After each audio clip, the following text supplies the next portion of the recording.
Yeah. I'd like to open the public hearing on our district safety plan at 6 o'clock. If people please stand to pledge the flag. I pledge allegiance to the flag of the United States of America and to the republic for which it stands, one nation, under God, indivisible, with liberty and justice for all. This time I'd like to turn over the news to the superintendent. Good evening, everyone. So this is our annual district-wide safety plan public hearing for those of you that may not be familiar with the safety plan process. So the district is New York State requires a submission of the district-wide school safety plan and our building safety plans early October every year. And so we go through this process each year. There's a 30-day comment period as well. On the district-wide plan, the building-wide plan is confidential because it includes more specific response information that would put safety at risk if we disclose that to the public. But this is an overview of the district-wide safety plan. If you're interested, there are copies that you can bring home with you or take a look at while I'm reviewing this. It is 55 pages. I'm not going through all 55 pages. I'm just going to give you a little bit of an overview of the plan. And if there are any questions, I will take them now. We'll try to answer any questions that there are. There's also an opportunity. This is also posted on our website. And there is a 1-question survey you can click on if you would like to give comments on there or ask questions, as well as you can email myself or the district clerk if you have questions or comment related to the plan. And then the Board of Education will adopt this plan at the next meeting in September. I believe on September 10th. So just a brief overview. So the purpose of the plan is to develop an emergency response plan according to the commissioner's regulation. And we also go through the process of each year appointing a district-wide school safety team, which is charged with reviewing the emergency response plan. We also work with a risk management company called Needham Risk Management, and they also work with us directly on all types of school safety, including our safety plan. So over the past few years, there have not been many there's been a few required updates or tweaks, but this plan looks very similar to the plan from last year. So if you follow district safety plans closely, you would find that there really is not much change except for some committee members and or goals. That's the plan. All the main parts of the plan are remaining the same. So one of the things we do, and on our reorganizational meeting in July, we appointed a district safety committee. Over the past few years, they've tweaked a little bit. So we've always had parent representative. Now they would like us to first try to get someone from the representative parent organization. So as school starts, we will probably in the next few weeks, we'll be communicating with the PTA to first see if there's anybody above the PTA that would like to join. If not, then we would have another parent member be on the committee. So that can be to be determined when this is adopted. The committee is adopted, and then as we get new members, so our parent representatives will be also appointed. Since they would not be appointed on here, we would appoint them board meeting. Student representatives are optional. Our student board member will have the opportunity, and then if not, we would seek one of our class officers, and then we would put it out to anybody who is interested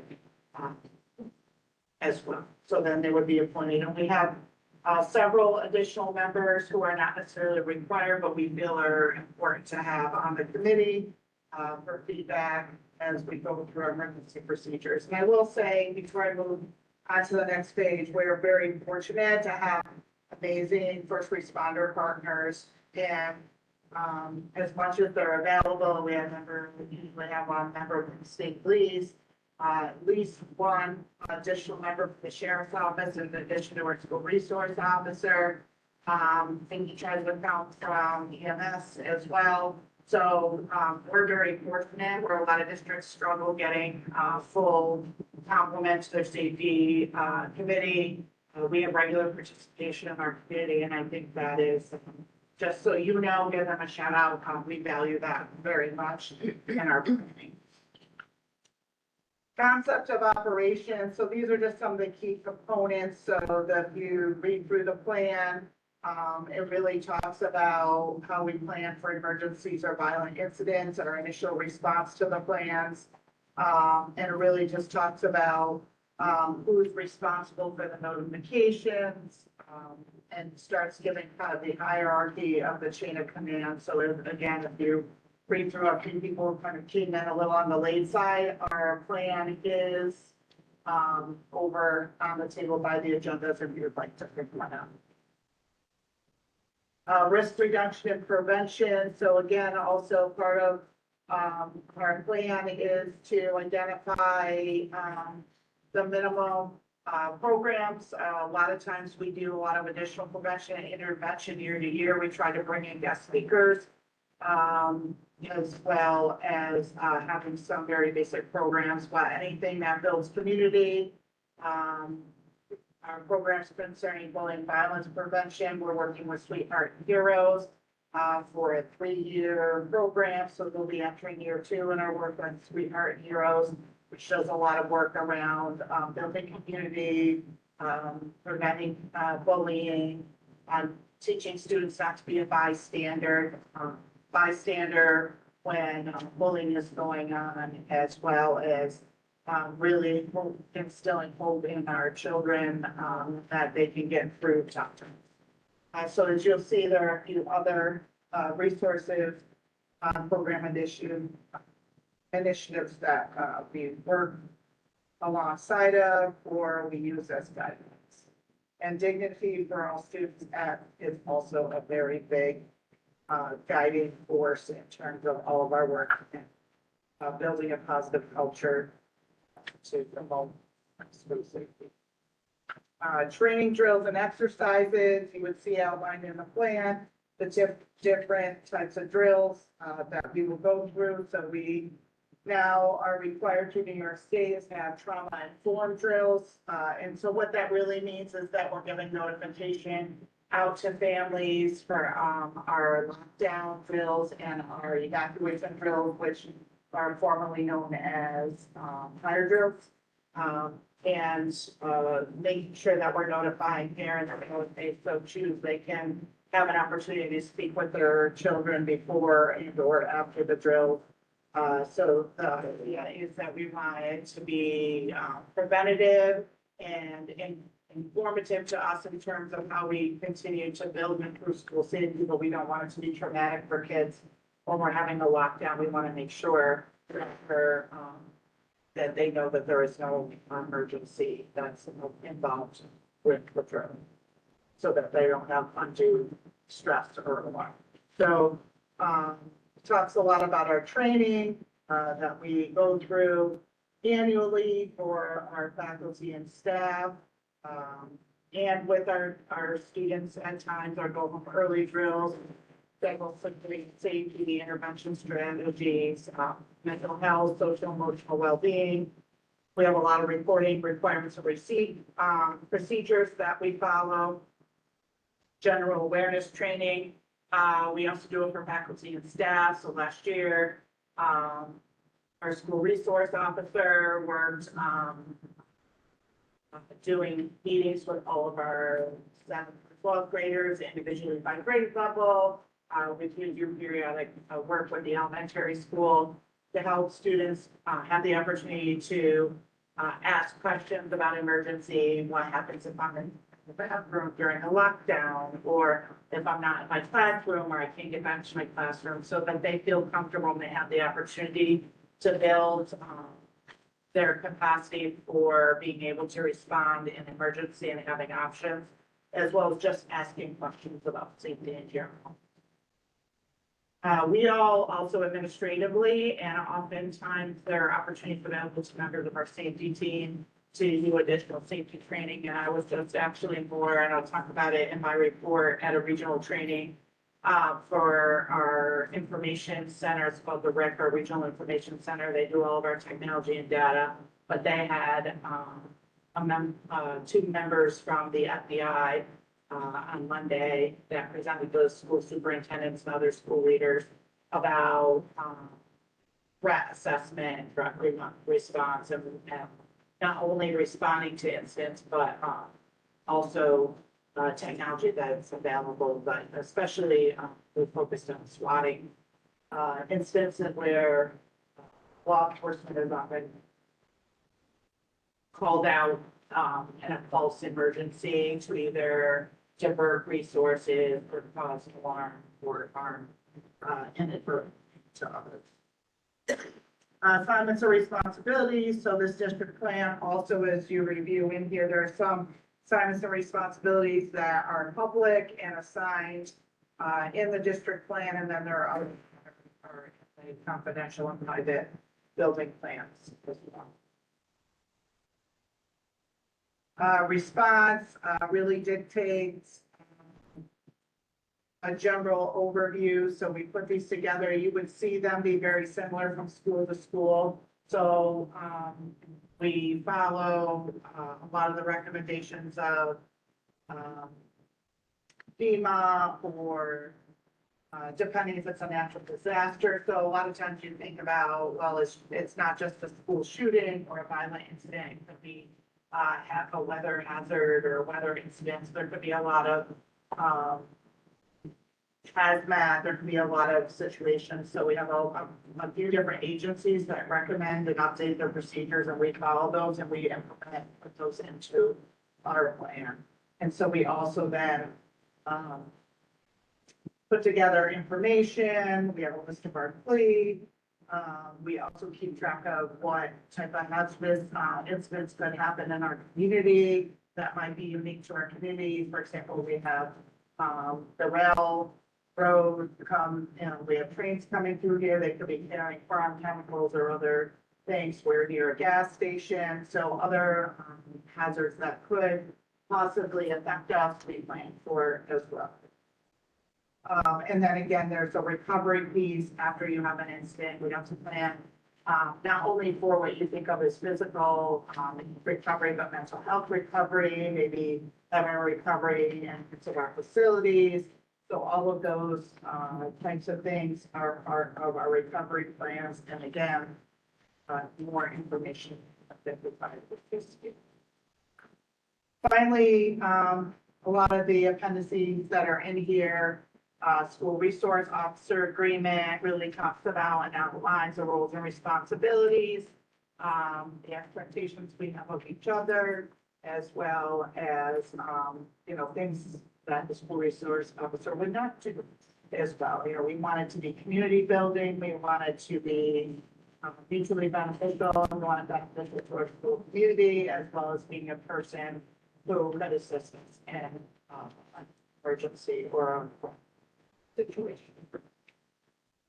Also required to, so I talked a little bit already about threat assessment model. We're also required to have emergency remote instruction plan. So post-COVID, so we had an emergency, like a remote plan during COVID. And so along those lines, since COVID, we are required to have one in our plan. And in the case that we do need to go remote in an emergency situation for a few days, we would then implement that. And it has a lot of similarities. If you were aware of what our remote instruction plan was during COVID, you would see some similarities, some things we learned and tweaked a little bit. Or New York State required some changes. And then finally, if there was a public health emergency, how would we continue our operation? So sometimes in that, again, similar to COVID, where it wasn't just a few days, it was longer term. And then we had arrangements of how we would get food out, breakfast and lunch out to our students in the community. who count on having free breakfast and lunch in school, transportation, coordination of staffing and communications, all of those things that may be interrupted when you don't have the traditional school day, that we would want to keep a lot of that in place as much as possible. And so that is a brief overview. Again, what are our next steps? I encourage you, if you have not, and you're interested, please review this district safety plan. There is a 30-day comment, public comment period. We did open that up a few days ago, and it is on our website, it's posted. So if you go on our website, when you go to the very first home page down about midway on the page, you will find a link to this document and a link to the one question survey, which just take you a couple of minutes. If you had a question or comment, you wanted to share it there. You could also email or call me or the district clerk, which is Gina Eastman, with questions or comments. And our anticipated adoption date is September 10th at our next board meeting. And we always do share if there are questions or comments, those would be shared with the board ahead of time. But if there was something that caused us to want to review the plan or suggest changes to the plan, we would work on that ahead of time as with notice to the board that we may be making a change or two. Typically, that has not happened in the past few years because we're having much more detailed, comprehensive plan according to regulation, but there's always that possibility, and we do consider all of our questions and comments.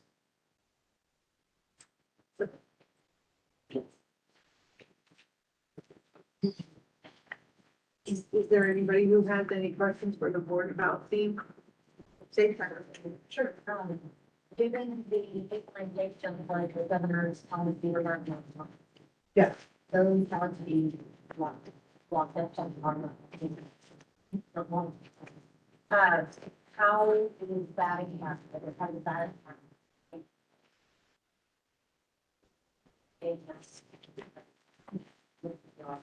Steve. Yeah, good question. And Mr. Moore in a little bit is going to give you a little more of a detail, and the board an overview of just kind of, how we're going about it. And really, we think about the secondary level because those are where so our kids in the elementary K6, and I say K, but I'm not sure a lot of kindergartners are bringing cell phones, but we'll take the assumption, we'll think of all of elementary pre-K6, K6. So they have always, if they had an electronic device, would stay in their backpack, which would be in their cubby, or in their locker would be off. So that's not changing, 7 through 12. And Mr. Moore will go through this more in a minute, but students, so we do not allow backpacks to be carried. That's something that has worked well for us and reduces safety concerns.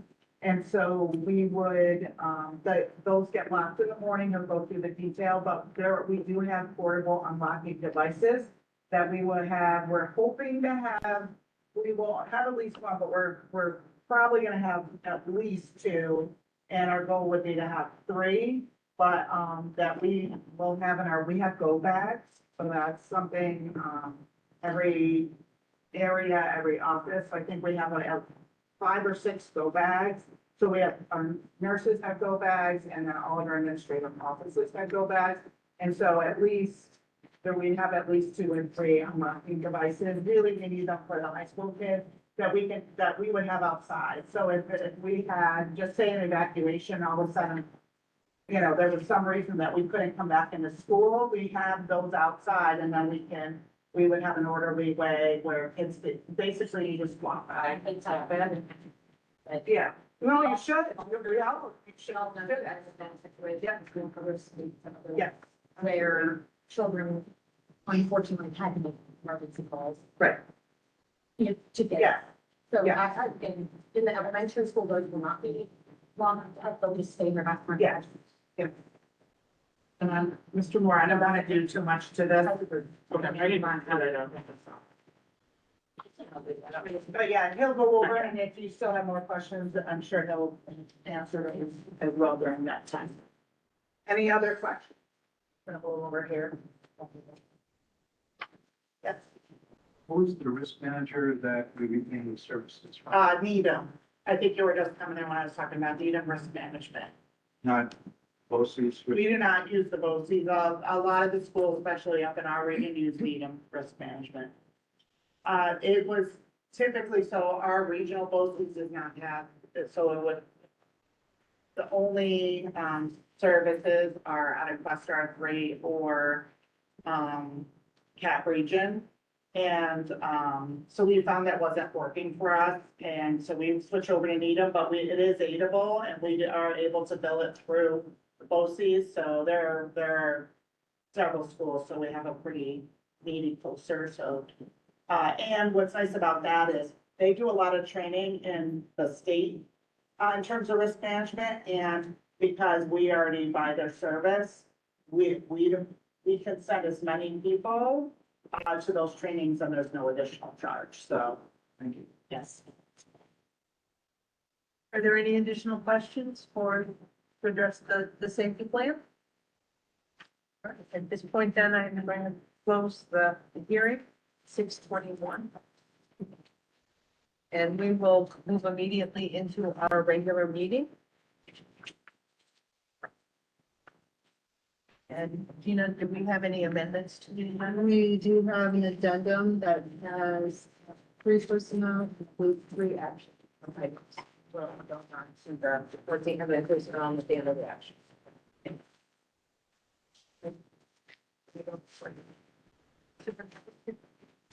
Okay, so, we'll start out, I just have a few things. Well, we'll start out, Mr. Moore's cell phone, plan. He's just gonna give us a little bit of an update of the board. As you know, well, he's,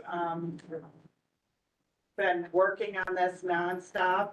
We've been trying to give some little updates, but as you know, New York State, kind of approved this in May, a little late in the game, and we already had a sense for where we thought we would go.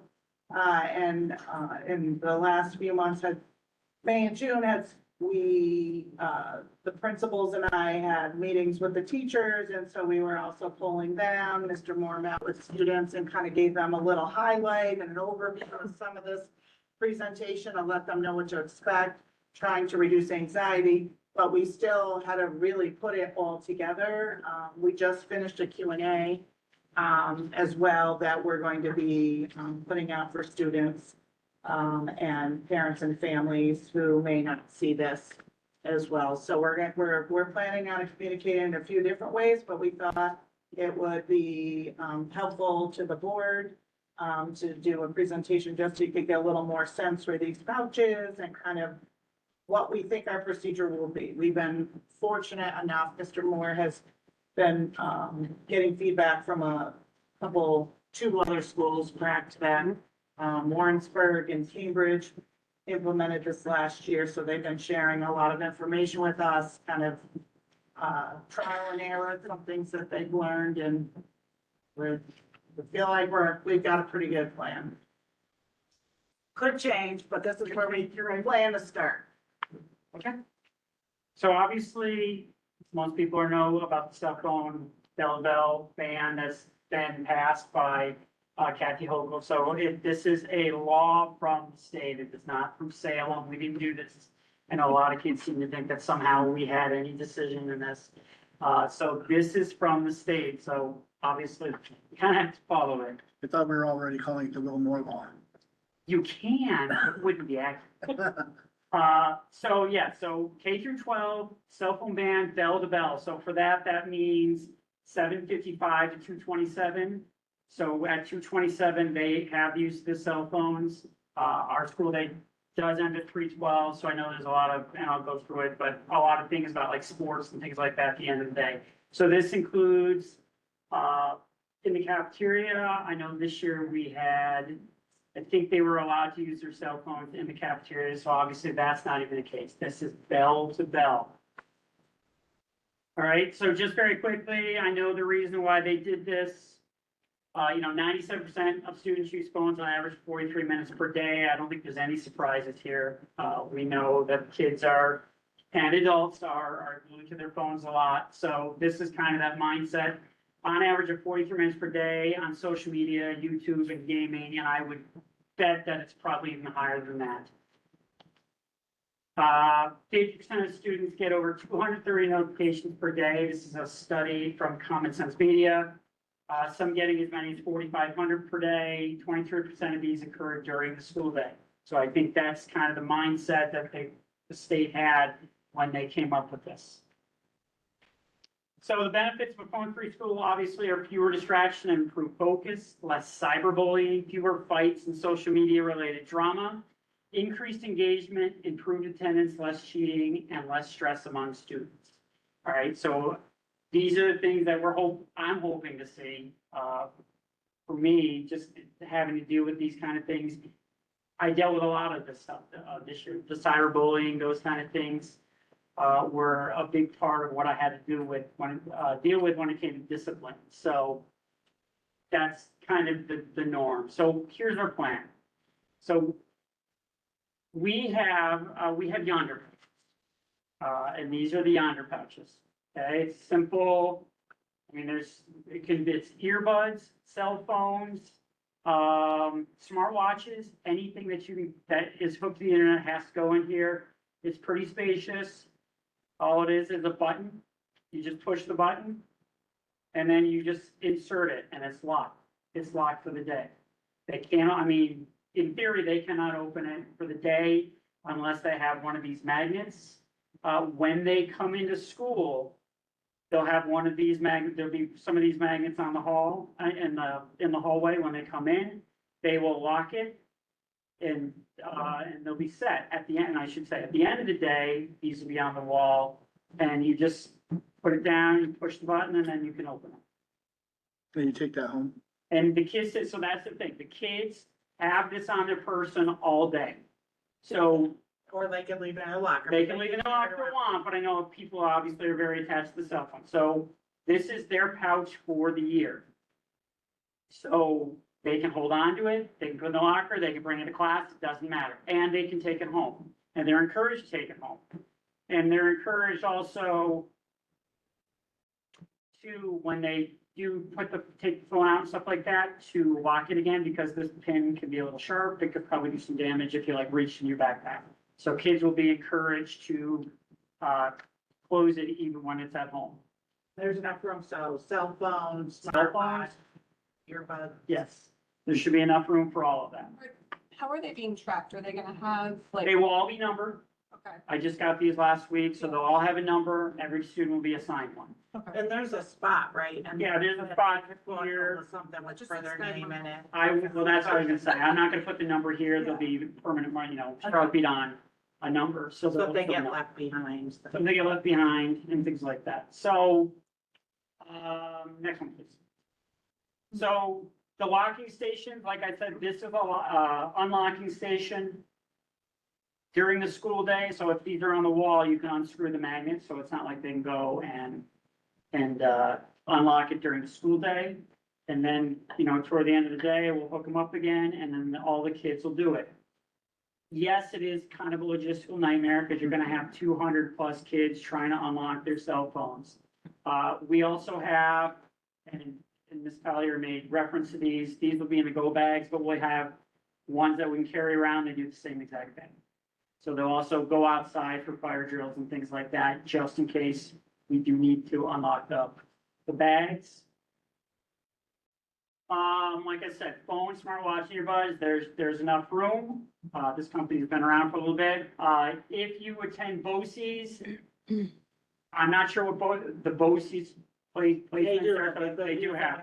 They're using yonder pouches, so they'll have it on the bus to BOCES on the way back to BOCES, the phone, but during those times, they will be locked. And, if they have early dismissal, obviously the office will have one of these. So the office can unlock their phones if they have to leave early. The office will also have to watch that they lock it and make sure that they put everything in here. During the company encourages, and we will do this during the first, actually the whole time, we will do kind of like random checks Checked, one, to make sure they're not damaged, the yonder pouch, and two, to make sure that there actually are things in there that are supposed to be in there. Now, kids will try, I've heard of kids bring like a burner phone and then put that one in and then have their phone on. But, this is what we're gonna do, so we're gonna give it a shot. Next one, please. And Yeah. so one of the things I thought you had a good idea was you talked about also when you're doing, especially in the beginning, doing some random checks, you might give out just randomly ice cream. Well, that's- Or some different things. That's like, where we're headed. so that it's not punitive, we don't want to be every day, oh, here comes Mr. Moore and he's doing the check. I'm saying that anyway. I think, there are other thing I would say is kids, some kids will try to hack them, and that's just the plain and simple, we're gonna share ideas and that is going to happen. It happens with anything, but for the most part, the schools that have done it feel like said most of the kind of being free of it for the day, so. So these pouches have been used successfully in And, yeah, this company's been doing it really well. Cambridge has them, they did it last year, I know Warrensburg did it last. Obviously, there's more places that do it. I said, I called the Yonder company, and they were representatives from schools from many different states, as far as California, so. And I was at a conference in March, and we sat in, and there was a panel, and I think there were 6 schools that were across New York State that just sat on the panel, and some of the schools have been using these for 3 to 5 years. So they shared a lot of these ideas for this. All right, so odds are very good that kids will try to find the little nooks and crannies of trying to get away with something. So obviously there has to be some type of discipline if they are caught with their cell phones. Now, we are not allowed, I believe Kathy said, we cannot suspend students. Well, you Well, suspend a student for, and you didn't use the pouch, you're suspended. But suspension can come from repeated noncompliance or insubordination or some of the related problems that could come from habitual. So ultimately, if your mobile device is seen during the school day, the first day you have to turn it in the principal's office, you can pick it up at the end of the day. The second time, we will go to the principal's office, and then a parent or guardian has to come and pick it up. And the third time, obviously, then we have to have a meeting with parents. And hopefully that will be the end of it. And if it's not, then obviously we'll look into, as Ms. Collier said, something more, or harsh. As I mentioned before, pouch checks will occur on a regular basis. I will actually go into classrooms on occasion and check to make sure that they are locked and that they are, that they have everything they're supposed to have in there. Kids can be in the hall, and I might call one over and say, hey, can I see your pouch? And that's, when the pouch is in good shape and they got everything in there, then yes, I think we'll get like an ice cream coupon or something like that, just to kind of encourage them to keep, doing this. If there is deliberate damage of a pouch, it will result in a claim damage. Pouches are about $30. So if they willingly destroy a pouch, it will cost $30 to replace.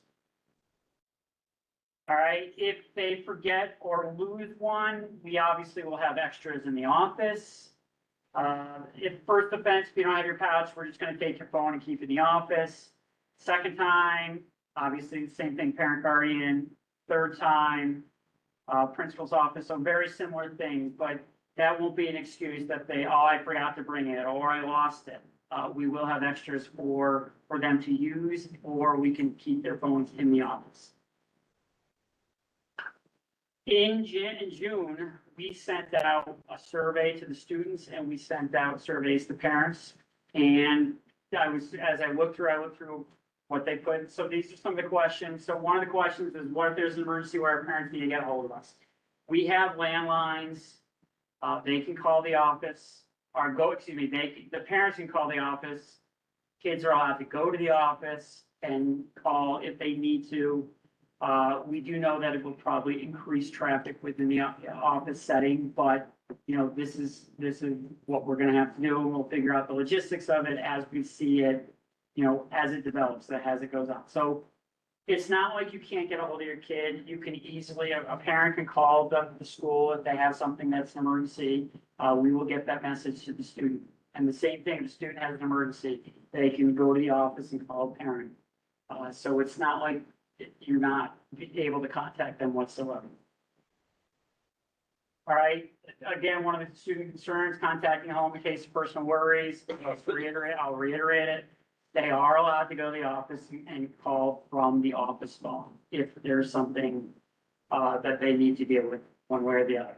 We've always had a second phone in the office that's a student phone accessible. So it's been a while, but when I came seven years ago, a lot of kids would go in and out and use the phone. So it's not like they have to go use Mrs. LeBlanc's phone. There's another Right, phone. there is another phone, right? In there, we actually have two phones that are accessible, so, yeah, or if they are having a worry, they could go to their counselor, they could, or, you know, Mrs. Nolan, or somebody and call from there as well, too.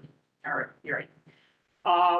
One of the things, a person with diabetes would not be able to check their stats. Obviously, we've had diabetics that use their phones to check their stats, and they have the pouches that are just Velcro.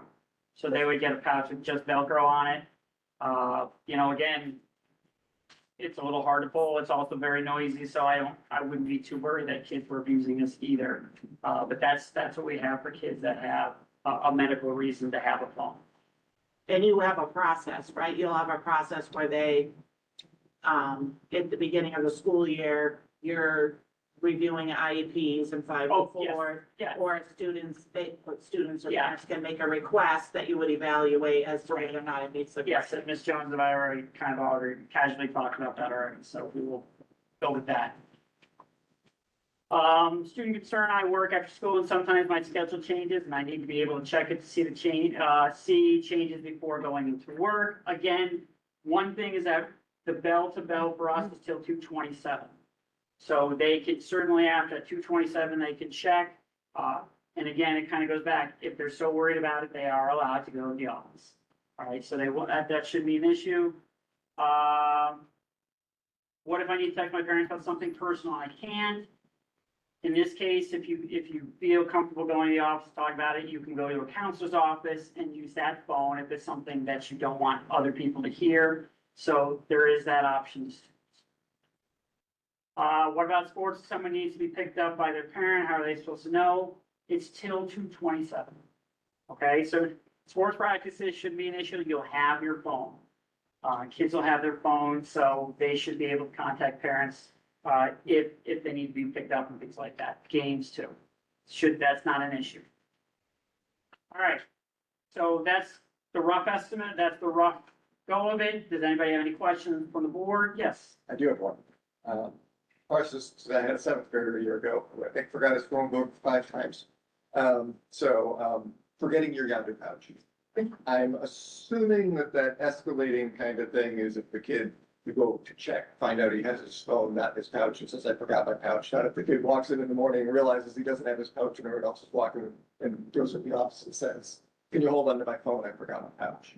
Yeah, okay. So if the kid's proactive and saying, Right, I yeah. don't have my pouch, it's not gonna be disciplined. In some schools, and I don't know what you've decided, but some schools have, you know, there's a wall where they have those calculator holders, and some schools. I just want to Well, be clear for kids when they right, walk. so in, then, understand that so there's a. Forgotten, this is what you should do. Yeah, I do this every year, or I've done this every year, is that we meet with students.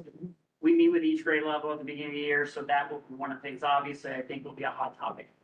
Be proactive. Yeah, Turn no, yourself in and just and- put your phone in the.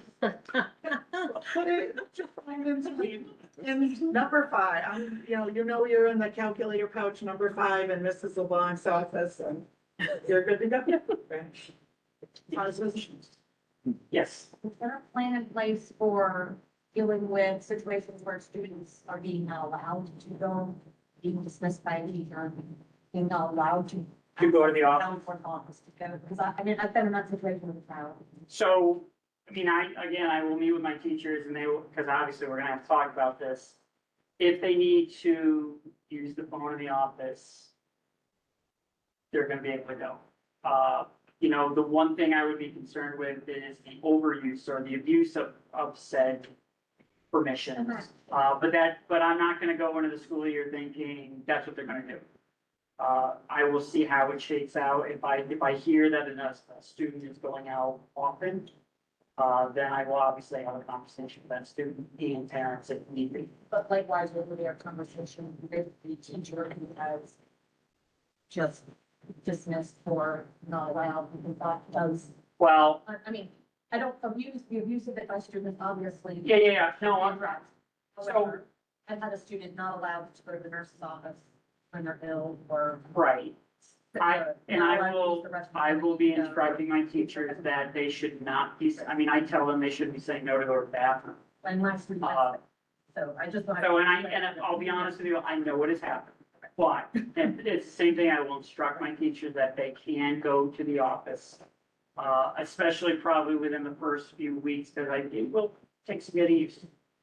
And I think too, I think there's that balance of helping students also, understand that they might be able to go, but they might have to wait 5 minutes. Sometimes, depending on what's happening, but, just like other things, if you're in the middle of, and the teacher's like, let me just finish in the middle of giving it directions for the test, just give me 1 minute, here are the directions, you can go. I think most teachers are very, very good, but, you know, there are some that are stricter, and I think we're gonna have to, you know. Yeah. Mr. Moore's gonna have to. Actually, can I just interject? As a teacher, the kids are used to not using their phones during the bell of class. So I think that's not gonna be that much of it. They're used to using the phones in between classes, you know, like in the hallway. Right. That's when they're used to calling mom and dad. They're not usually in class saying, I gotta make this. But I think we do, You know, know I think that they're not gonna be able to do that, and then I would think they would not wanna be late for class. So that they may hopefully go to the teacher and say, hey, I need to, go and make a quick call, should I do it now or later? I mean, if it's an urgent matter, then I think you'll establish some, go to a counselor, go in between classes, and then we'll give you a pass.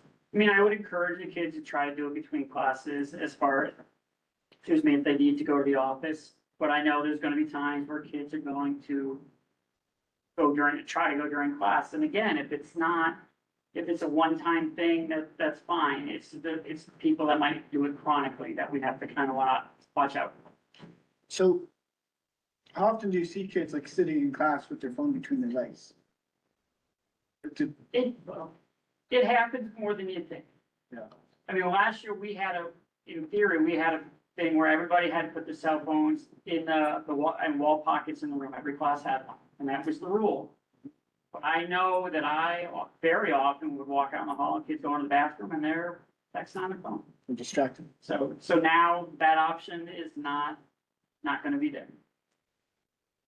Can they leave their phones in their vehicles? Yes, Not put them in the pouch? they do not, they could even just put it in their locker. That they don't have them, How do I know what? that they don't have them in school, if they do, they left them. Well, if they're gonna tell me they left them in the car, then I'm gonna believe them, but, and again, that's a vision thing. And if they prove otherwise, then you would address it, but I mean, Some people, well, some kids do, that's what we hear from, some, especially like the 7th, 8th graders, like the middle school, junior high level. A lot of times they just won't bring them, but they have the options, or some kids might leave them in their locker. I mean, every student will have a young touch in high school. We'll assign it to them. Well, it's assigned to them, so they will have one and they can make the decision whether they want to keep it in the car, if they want to keep it in the locker, if they want to keep it in that pouch, you carry it on their person the whole time. That's their choice. But again, if we see them, obviously, there is going to be some consequences of that. Yes. I just have a simple question, I guess. We recently moved to the area, so we're just gonna be going to school for the first time this year. So I'm not sure, you said bell to bell is 2:27, but school doesn't get out at 3:12. So what happens between 227 and 312? Two twenty-seven, yeah, at the high school, 227, 312 is usually like we call it our 10th period, so that's when students stay for help. It's only Tuesday, Wednesdays, and Thursdays that they can stay for help, just because that's when we have buses to take kids home.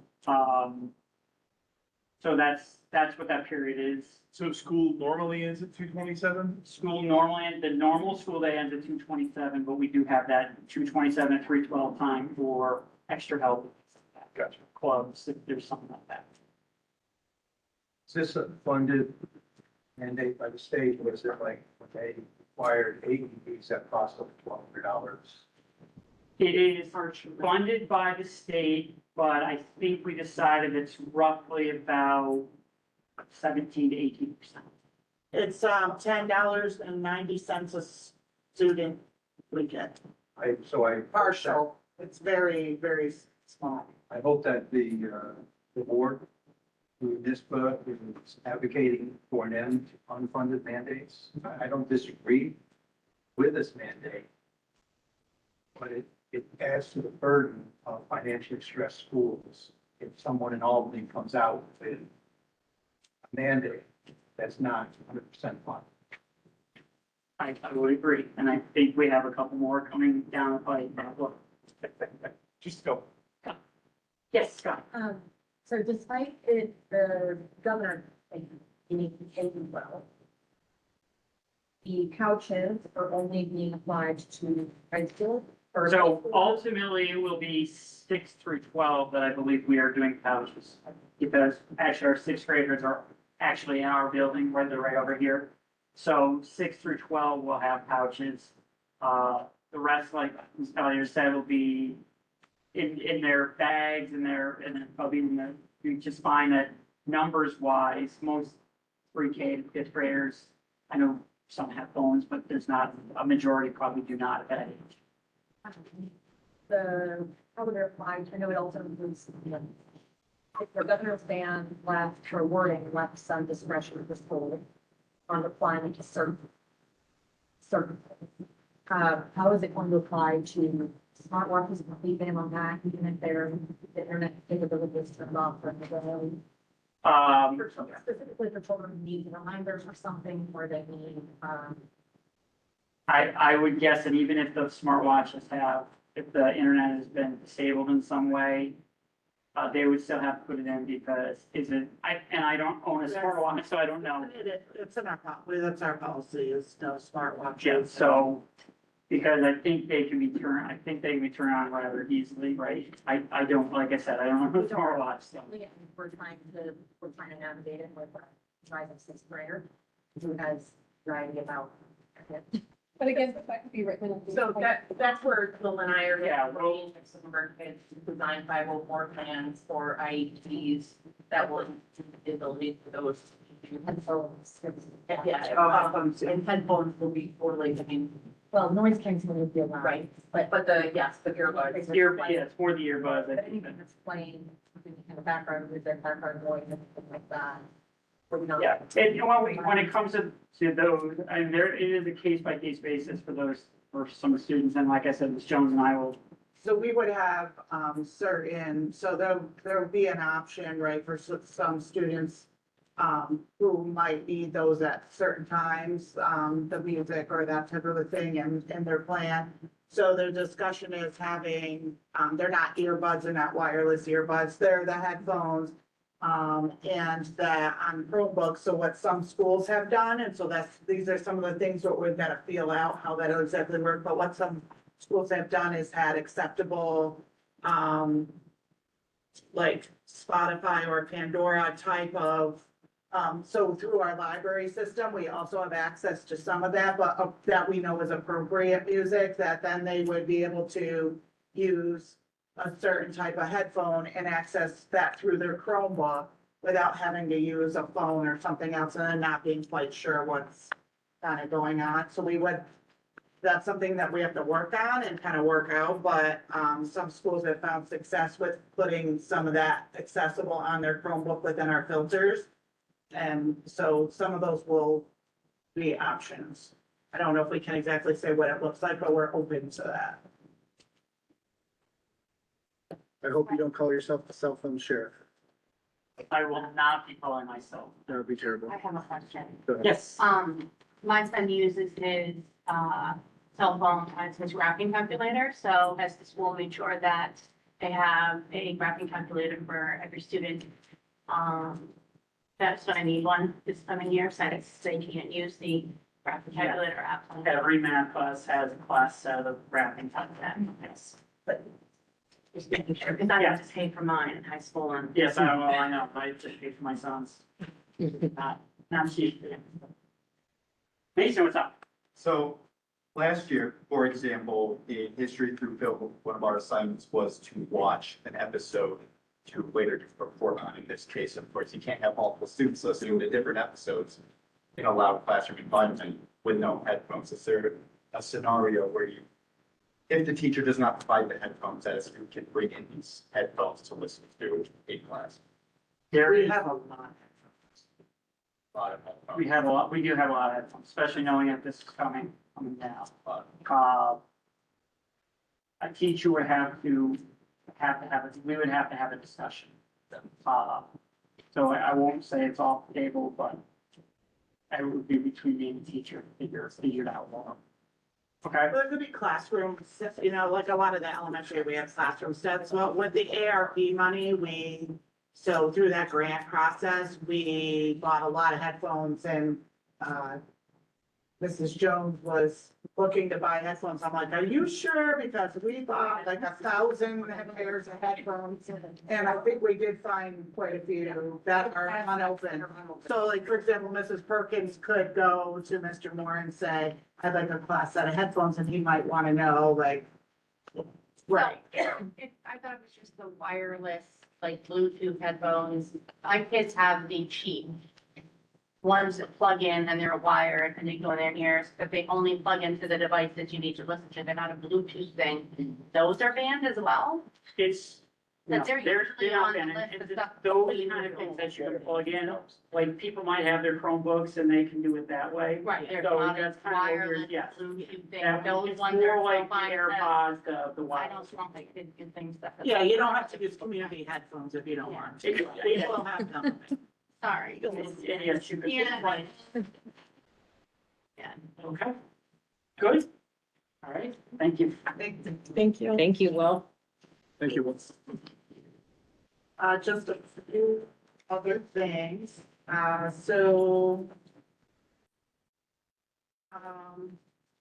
I did, just wanted to tell you, so I did talk a little bit about, the NARIC, so Northeast Regional Information Center, so I did just talk about that with the 4th annual executive briefing. So I, went to that, so it was a lot of great information. It is amazing how quickly generative AI is progressing. It's amazing the tools that are out there for us as educators. And so we gave a lot of feedback, and we're really looking at how we can bring professional development and have the resources, the software, the technology available for use in the classroom. Our students are going to be, are really ahead of the rest of us, all of us, I would say. But we do have, so we have Google, we use Google Suite products. And so they have recently unlocked, so before we would have had to pay for it, but now they have unlocked what's called Gemini, which is Google's version of like ChatGPT for all of the teachers. The capabilities are amazing, that can help with instructional lesson planning. And we will also have it accessible for students, but we're not gonna open that up right away because I feel like we need to have the teachers have a little bit of time to, get adapted to it, the training, what it could be used for in the classroom, and then start opening it up.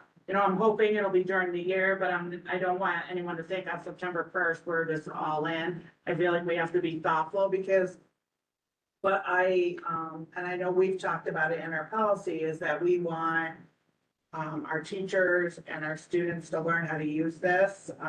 We talk about every student future ready, and this is the future. But I think it's also important that we teach them how to use it responsibly. And there are cases where you could go on now and anything you search, right, you get that AI right at the top, and you could search, do research, search a lot of things. And what happens, they call it hallucination. And so you still have to check the sources. So there can be cases where you could put in a prompt or say that you want to research something, and all or some of the sources could not exist. And so, professionally, if I just threw something in AI and came up here to the board and said, oh, look at all of this research to support my case, and none of those sources existed, I would think that the board and the community would not have a lot of trust in me or anybody who did that. So, we want to teach our students, right, what's a good prompt, how to use it, how to check, how to verify, maybe use it for ideas and framework. And so I think in order for us to do that, we have to be a little ahead of it in terms of what the capabilities are and learn a little more. So I just got back yesterday afternoon, so I just basically talked to the principals about it this morning. They thought it was great and that we have to learn more. So it's something that we're going to work on. I think it'll be a big professional development topic for early in the year for us, and something to learn. But I find it extremely exciting for us as educators and our students. It's amazing. So there's a lot out there. There's a lot available. Amazon has Amazon Web Services are coming up with all of this capability to use AI for analysis and planning. That will really be a time saver administratively and for teachers. Kind of just within our own domain. So there's a lot to look at, and I'm excited about learning more and sharing it with the board and the community. I'm blown away with how much it's changed in just 12 months. The amount that I use it is probably every 7 minutes for research, and I use different mechanisms. And but I would expect a policy to come down for what is appropriate in use in the school, what isn't. It seems. Well, we do have a policy so far, but I think we're gonna have to keep an eye on it. I would imagine that we will have. It's changing, so, but yeah, we're gonna have to keep an eye on it, and hopefully there'll be recommendations, but it is something that on the policy committee, we review periodically. Change that, change faster than we can update a policy. In your framework. And I think really just responsible use, and I think, one of the things I would do is, so we're part of, in BOCES, actually, I'm on the school support services subcommittee, but I think a lot of it is also maybe revisiting our responsible use. So we have responsible use policy that our and our code of conduct, that our students agree to, that our faculty and staff, all of us who work here agree to, and it really maybe is in there that I don't even know if we can anticipate improper use or not, because we're just learning all about it, but really just kind of, the ethical and moral kind of capacity of responsible use, and maybe it goes in there. So I think it's a good point that we need to look at it, and maybe someone's already doing that work on it a little bit. You don't want to detract the use of it, I'm saying. Right, exactly. And I don't even know if we could guess all of the things that couldn't be done, but. Can imagine. We're gonna hope for very responsible use until we get to the bottom of that, sure. So just wanted to fill you in on that. We are working on our back to school mailing and packet. We're working on our newsletter. It will be included in our newsletter, and we also met with Hannah Burley, our communications PR person today, the principals and I. We have found the elementary office's new home is going to be where that west entrance where you come into the gym where the CSE office suite was, It allows for CSE and the CSE secretary and the elementary secretary to work with Mrs. Jones. That also allows us to receive people. It's handicapped accessible. It really is more of a homey feel there. I think there's better parking if there's visitors and people can come and park in the back. I know it is something that we're talking about with, for facilities wise, is can we do a better job with some handicap parking space? I mean, we've talked about that. We may not be able to pave it right away, but there could be a way to, there's some kind of grassy area that's a little closer than the parking lot. Maybe it's gravel, maybe we can use signage, but you know, that is something that we recognize is handicap accessibility. We've had comments about that over the years. We ordered a banner, you know, economically right now until we have another project where we can do some signage, but we ordered a banner, welcome to the elementary school, and Mrs. Jones and the office staff are really working on kind of making it a welcoming feel. There's also, I don't know if you really notice it, but when you walk in, there are double doors on the left that can be closed so that you don't walk into the gym area, and also on the right at the bottom of the ramp there. And so we can keep those closed during the day. It gives it a vestibule feel. It kind of encourages anybody who's visiting and walking in there that they're not going to walk into other areas, but yet still be accessible for other ways. But it'll kind of just have a little more of a community feel there. So in that front office suite, that was formerly my office and the elementary office last year. Right now, in the short term, as we're contemplating this, we've had some conversations, but it'll be a conference suite for CSE meetings, 504 meetings, and where there's a waiting area. Mrs. Thetford can be up there if necessary while there are meetings going on in the conference room. So in the short term, we're using it. We also have itinerant staff that comes in, a communications person or data person. Sometimes we have other people who come in and need a place space to work. So in the short term, we're going to utilize that, and then we'll make a better assessment of that use once we kind of just get a feel for that arrangement and is that functional the way we think it will be. So. Just an FYI, but we're gonna be getting lots of communication out. Our arrival and dismissal will pretty much stay the same with our walkers, but all of that'll be in our newsletter.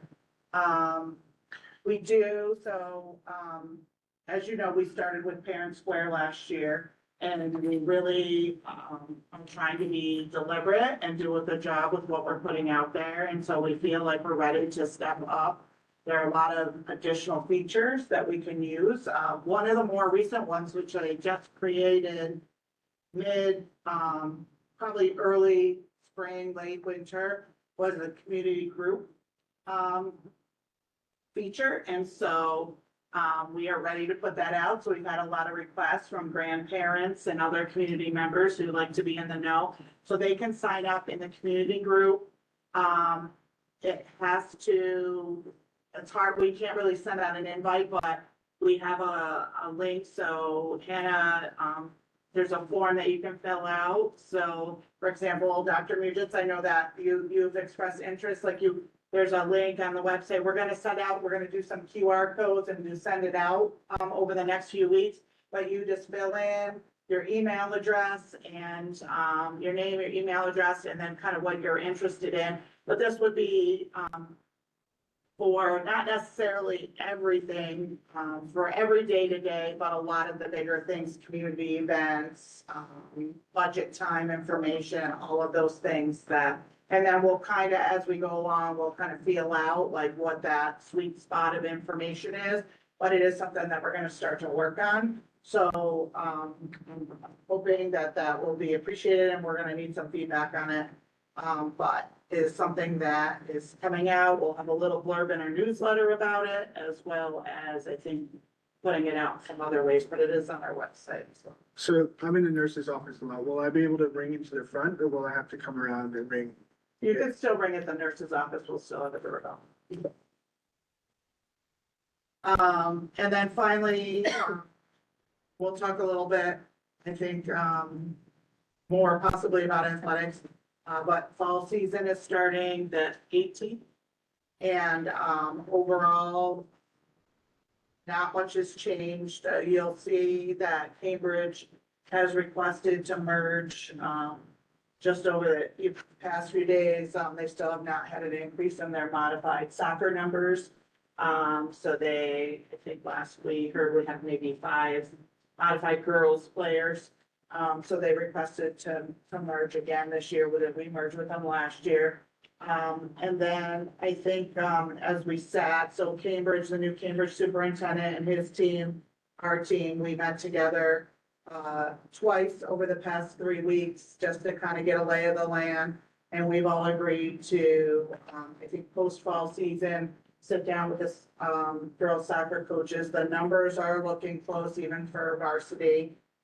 Neither one of us will have a JV, and really start talking about what that looks like. So then we can kind of form a family similar to what we did with boys soccer a few years ago. As we've been able to see that, I think, we've known that field hockey, our numbers were getting tight. They've been a little lower than we wanted them to be. I know Mrs. Rich has been out, recruiting, and I think we're getting close to having the numbers for varsity, it looks like. So that's really good news, but where our modified interest between Cambridge and us is very small. And so as I had, given you some information a few weeks ago, my board report, we did reach out to Greenwich. Cambridge has a desire to do that as well. And so, I think there'll be more conversations again after the fall season about where do we go from here. But the 2 or 3 girls that we have signed up, for modified, we want them to have an opportunity to play. And so Greenwich has agreed. So you will see tonight, that there is a merger on there. So this could bring back the varsity program to full numbers, right? By making sure the girls are still playing. Yeah, yes, I mean, that's the thing, is that we want the girls to still play as we kind of work, between our 2 communities, Cambridge and Salem. And so I think as we kind of take a look at, I think also we talked about, I wasn't able to be at a meeting, but I know Mr. Moore and, Ms. Felino met with Cece, and I wasn't able to be at that meeting, but just to talk about kind of numbers and where we're at. But I think also, like, trying to make a push. It's hard in June. Fall sports is always hard to get the signups and the interest. But it's really hard to wait until the last minute when you're trying to consider merging and making sure kids can play. Because it was so devastating, when we weren't ahead of it, and we had a year that we did not have a varsity soccer team, and that's not for boys, and that's not what we want to do, but we also have to make sure it's safe. And that we have the numbers to make sure that everybody's playing at their level and it's safe and it's fun and they can, have an opportunity to develop. What are the deadlines? Like, so if the season starts, is there a specific deadline? So the merge deadline for the fall is June 1st. For varsity. For varsity. Yes. So And then, if, and it looks like we can, Stacy, No, out there. April, it's Oh, April April. 1st Oh, for it's fall, June. June 1st for winter. No. And I forgot off the top of my head what. and that's for varsity. What about for modified and? Modified, within the last few years, they started a sub-varsity merger Mhm. that you can do 10 days after your varsity season starts if you see that your numbers are not there for modified and JV. However, because we're going to Greenwich, like we're adding in another part. So we kind of have this a little more last minute deal with Cambridge, right? Like, cause we've been in this situation before. But the problem is we had to go to Greenwich because we haven't had any conversations with them. And they're, so they're starting, I think, it's like the last week or 15. Yeah. And so we wouldn't want our girls, like, when you only have 3, we know it's gonna be hard. So it's 11 on the field. Yes. 11 on the field. You want to have, hopefully at least maybe 12 or 13, and that's not even a lot, if someone gets hurt. So when you only have 2 or 3, we didn't want, we talked with Cambridge, we didn't want the possibility of them going, oh, we had no idea, you didn't tell us. We have to ask our leagues for permission, so it sounds easy, but 10 days after still makes it a challenge, and So this might. transportation, Yeah, all of that's what I was that. gonna We have to have, we have to plan our transportation now. We're struggling a little bit. We're gonna be losing 2 drivers. Yeah. I think for the fall season, I think we're having a retirement in December, and they have someone going out, on a medical. So I think in the beginning will be, but we have to plan. There's a lot of planning. Yeah, that's what I was gonna say, and maybe we'll go over this later with the addendum, but, for field hockey, with it being Greenwich, I know Cambridge, there's some like arrangements, whether like we split time or the buses, they kind of like carpool with the teams or whatever. Are they going to Greenwich every time, or is it going to be like different field uses, or has that been established yet? So again, because it's short notice, and Yeah. we're kind of going then said, hey, we want to give our girls an opportunity to play, I think, and jump in while was there. I think right now what we're trying to do is just, hey, it would be there every year. I think over time, as you build and have more numbers, like wrestling, now Frank does a little here, a little there.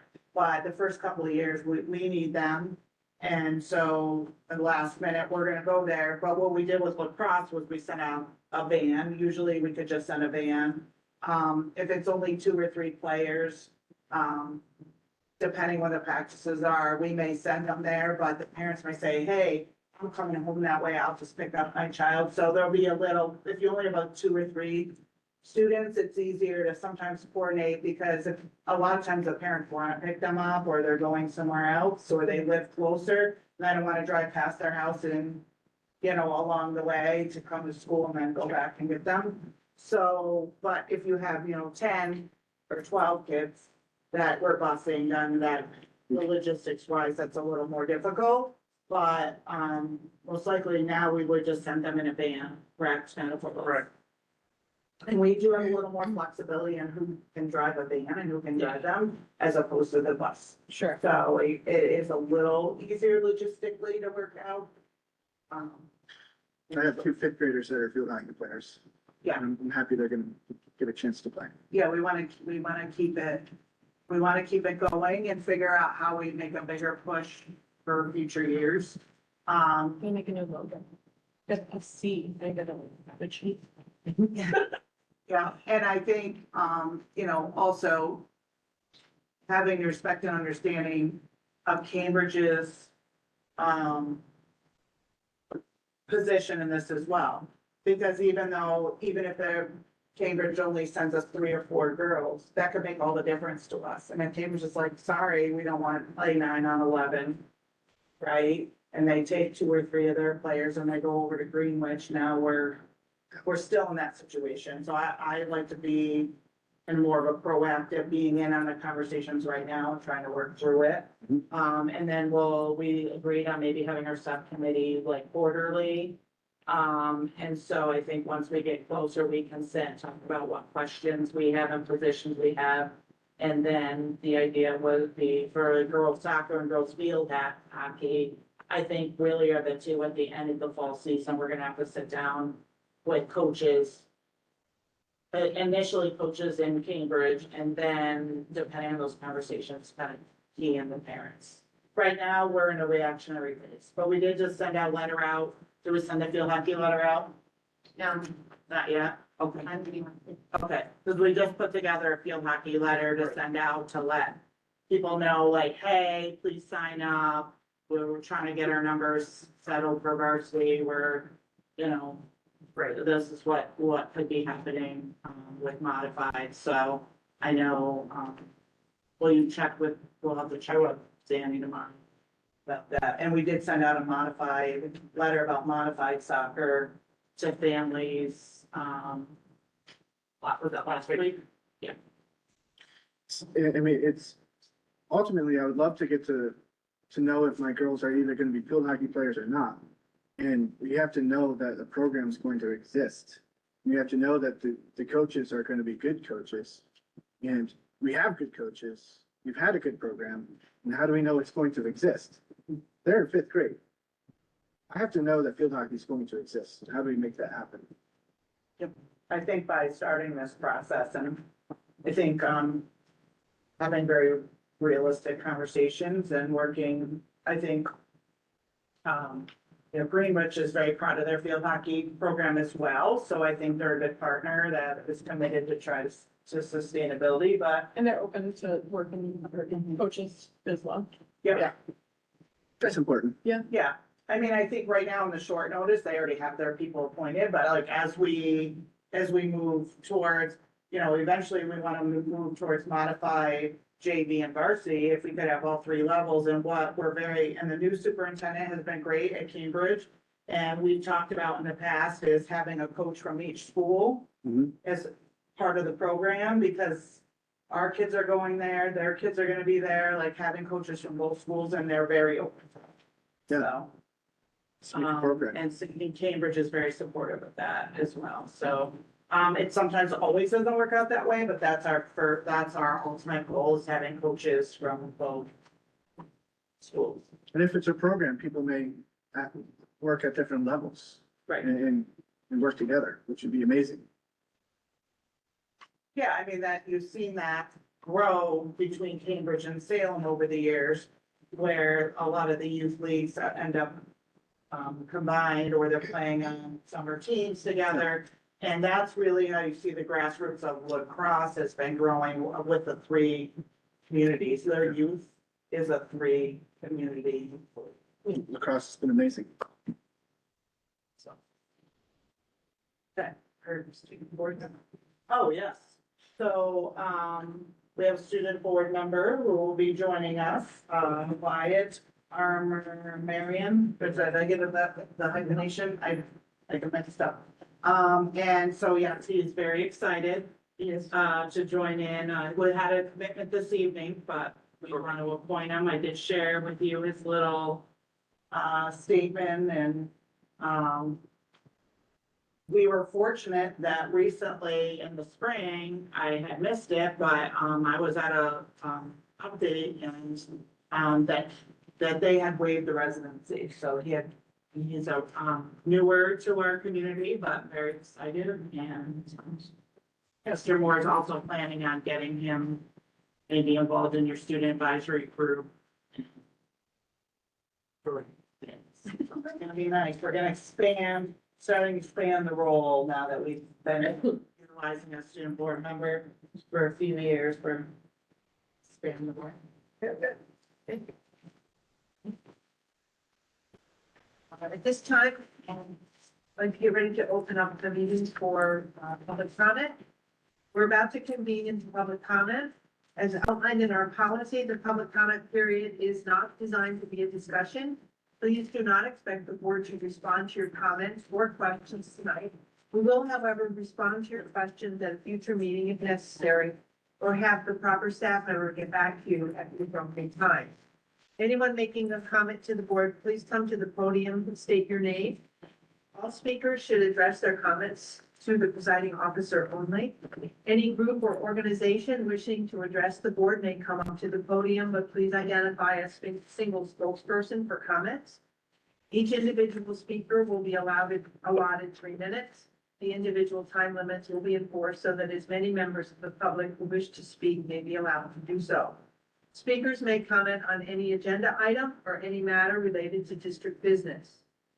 The board will not permit in public session any discussion involving individual district personnel or students. Anyone wishing to discuss matters involving or directly related to individual district personnel or students should present their comments and or concerns to the superintendent during regular business hours. Anyone wishing to discuss matters involving or directly related or to any specific board business should contact the district clerk to schedule a meeting to discuss their concerns with a board representative. We want our school board meetings to serve as an example to our students that members of our school and school board and members of our community can deal with controversial issues in a civil manner and demonstrate mutual respect for one another. In that spirit, we insist that all speakers and members of the audience maintain civility and respect for any divergent views that others possess. Thank you for your cooperation. like to open it up to public comment now. A good segue, starting, and with your last conversation about, I'm Stacey Rich, I'm in your Salem, Cambridge, hockey coach. I'm gonna speak from my heart, and we're both gonna be vulnerable, and I don't want to have put myself in a bad light, so it is with a little trepidation that I come to you tonight. 41 years ago, I stepped foot in this building for the very first time as a 9-year-old, and I was gift and baker as my teacher, and Anne Marie. Wonderful experience. I literally, near and dear to my heart, I've loved this place ever since because of my involvement with them and a very enriched experience. Fast forward, I never thought I'd coach. I had an amazing hockey coach, Sandy Adams. I had other coaches as well, but she's a pillar in my life and largely attribute who I am to my experience with her. So she came to me and asked if I would coach, and I said, my gosh, what an honor to have my varsity coach ask me to coach. So I never felt I was worthy, and I've worked for 19 years. It'll be my 20th season. First year, we were really fortunate with one of the class C title. Mrs. Apt, we were gifted, Flora Groundhog and I coached together. We were gifted that team. But man, what a way to start out a career. So, I done a lot of soul searching because, Mr. Moore and Danny, reached out to me and asked me to meet with them last week about numbers. I've known, Jesus, I've known numbers have been a problem for a long time. That's why 7 years ago, I went down to Deb at a wrestling tournament and sat with Deb Lawver and I said, Deb, I need you girls. What do you think about resurrecting Cambridge? She said, let's do it. And I think because she knew me, she trusted me, and we had a good working relationship through my affiliation with football. And that was a real strong component of that, knowing that purple was going to go away, but I didn't care. I wanted to. So I have literally lived every day of my life as a coach for the opportunity for kids. So I genuinely appreciate the intent to continue the opportunity. You do need to know that last Wednesday morning at 9 o'clock was the first time I heard that there was a conversation that was going to end up with the varsity merge. I have been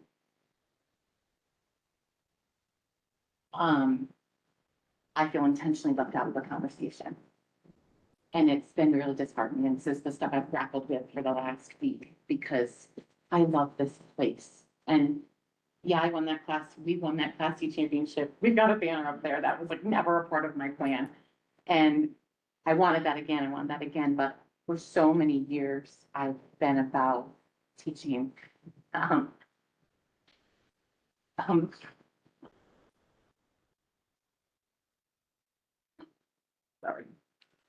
Yeah. I'm not going to stop. So it's been about the kids.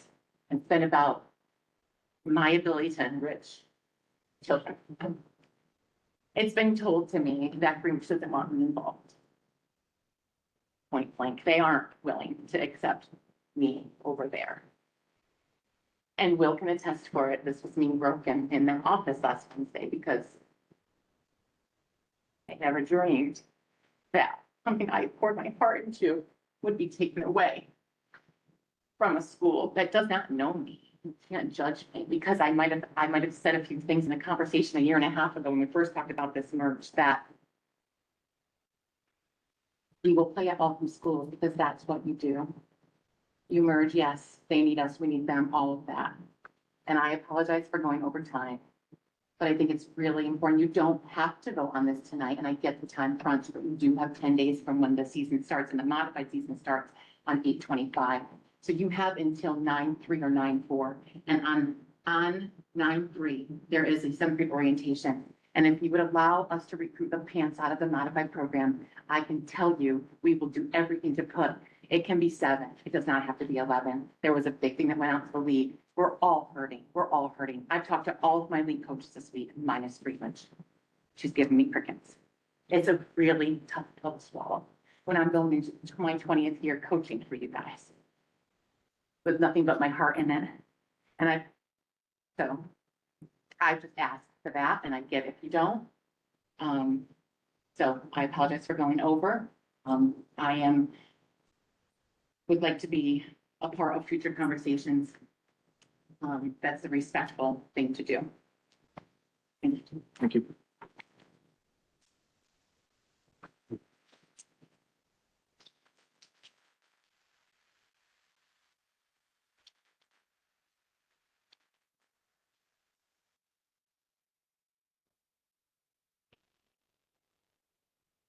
Want to come up here and thank you, Stacy, for everything you did for my kid, my girl. And that team was the best team I ever had the privilege of watching when Molly played in senior year, even though she played down, and I've told the board that before. And thank you for everything you've given. Appreciate it.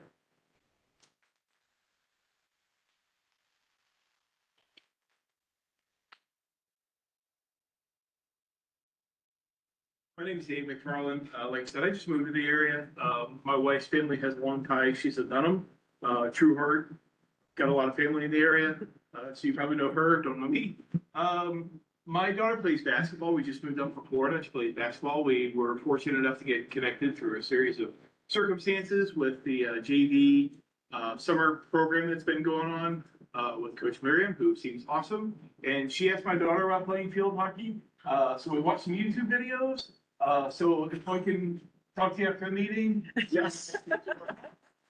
But just, I asked the council, I don't really know the details, but if you could just do what she asked about, just delaying the vote, just see if we can fill a team, purple and gold.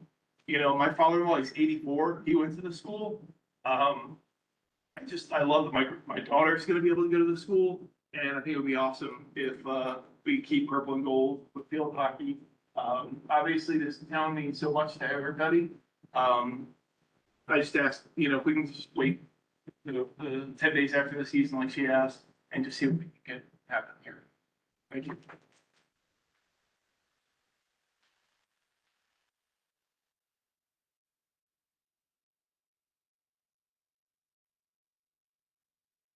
Hi, everyone. Tanya Goddard, member of the community, and have had students here. I just kind of want to piggyback on the sports merger commentary. I just don't want us to lose sight what happened recently with our boys basketball merger at all, because although I'm all for providing opportunities for students, especially if we cannot provide the opportunity ourselves in safety, number one, I'm all for that. However, we also have to look into these decisions of whether the culture, the athletic culture that we're merging into meets our standard of Salem athletic culture. And I'm going to tell you right now, that merger that happened was horrific because it was not Cambridge Salem. That CS did not stand for Cambridge Salem. It stands for Cambridge, somebody in the dish living into the nest. And that's the fact. And if you're telling me that they're not even going to welcome our coach, how are they going to welcome our students? You don't think that's going to trickle down onto them? That negativity, that horrible sports culture. I mean, we set our kids up for failure with that last merger. And I really urge you guys not to make that decision right now, because you're going to set these kids up for failure. So that's I what just want to be clear that the discussion is about a modified merger for this year, not, Yeah. Stacy is the varsity coach Right. here. so Any you're merger. gonna be- I'm referring to any merger because it's any sports culture. I just wanted to make sure that Yeah, you I understood do that we're not understand talking, that Stacy's our coach here, so Yes, I that's. definitely understand that, but I'm just worried about putting our kids into a culture and into an environment where they're not going to be accepted. It's not equitable. It's not equitable. Yeah, it's not to our standard.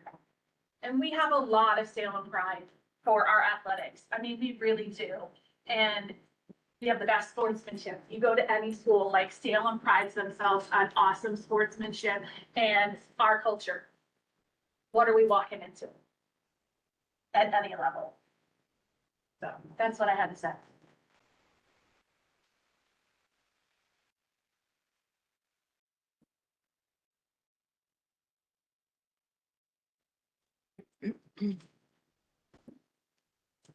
Mike Mugits. Stacy, congratulations on your daughter becoming a member of an exceptional school district, Skywood Elementary School. Yeah. And congratulations to Mason. Wyatt's going to have big shoes to fill, and I know you're going to Siena University next week. Thank you for everything you did. Two of our neighboring districts recently hired superintendents. The industry standard, if you check with NISPA, is an initial 3-year contract. Prior to the completion of the first year, assuming that the annual superintendent evaluation is positive, then there's a year extension. That provides the superintendent with 3 years of job security and a very tenuous and political situation. That's what superintendents are. And I trust, since I can't ask, I trust that the board has checked with other boards to look at the level of extensions granted superintendents in the area. Because your decision for a 5-year extension with salary benefits like retirement and health insurance is $1 million investment of taxpayer funds.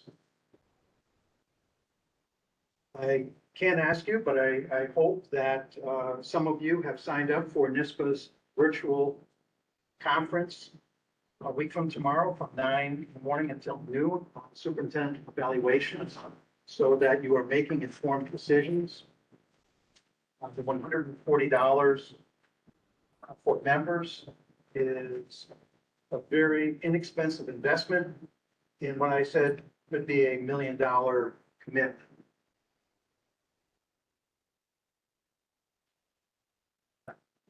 I recognize that public comment is not give and take, so I prepared some written questions that I would like the district leadership to respond in writing. And I will pass those out right now. Dr. Nugent, could you give them to the district clerk? Sure. And make sure that everybody gets the copies. Yeah. Sweet enough.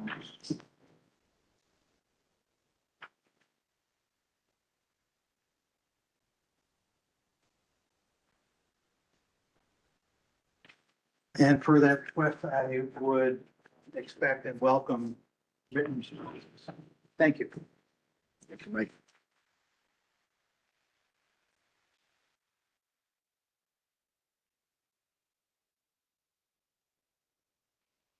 Thank you guys. First of all, welcome back.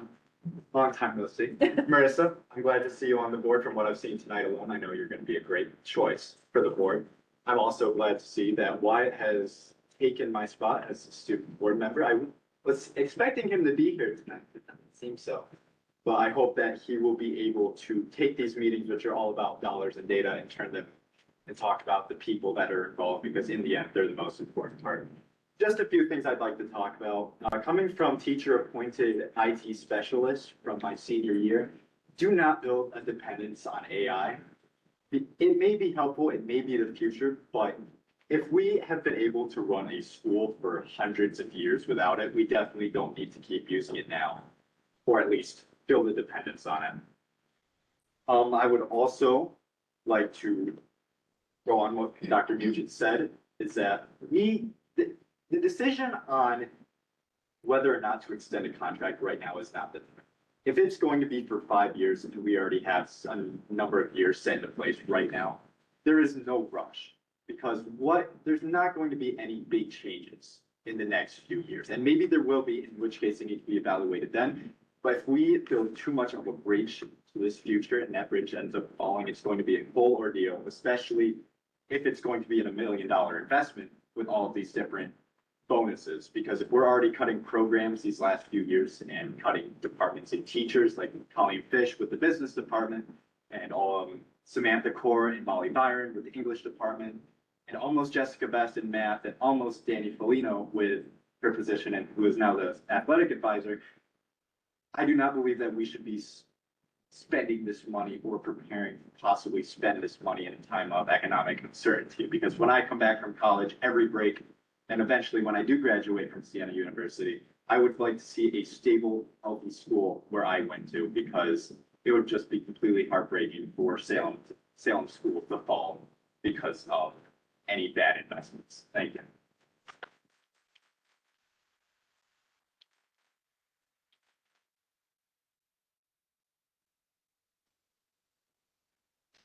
Hi, Megan Albrey. I'm going to relay information that I found today on a Facebook community chat.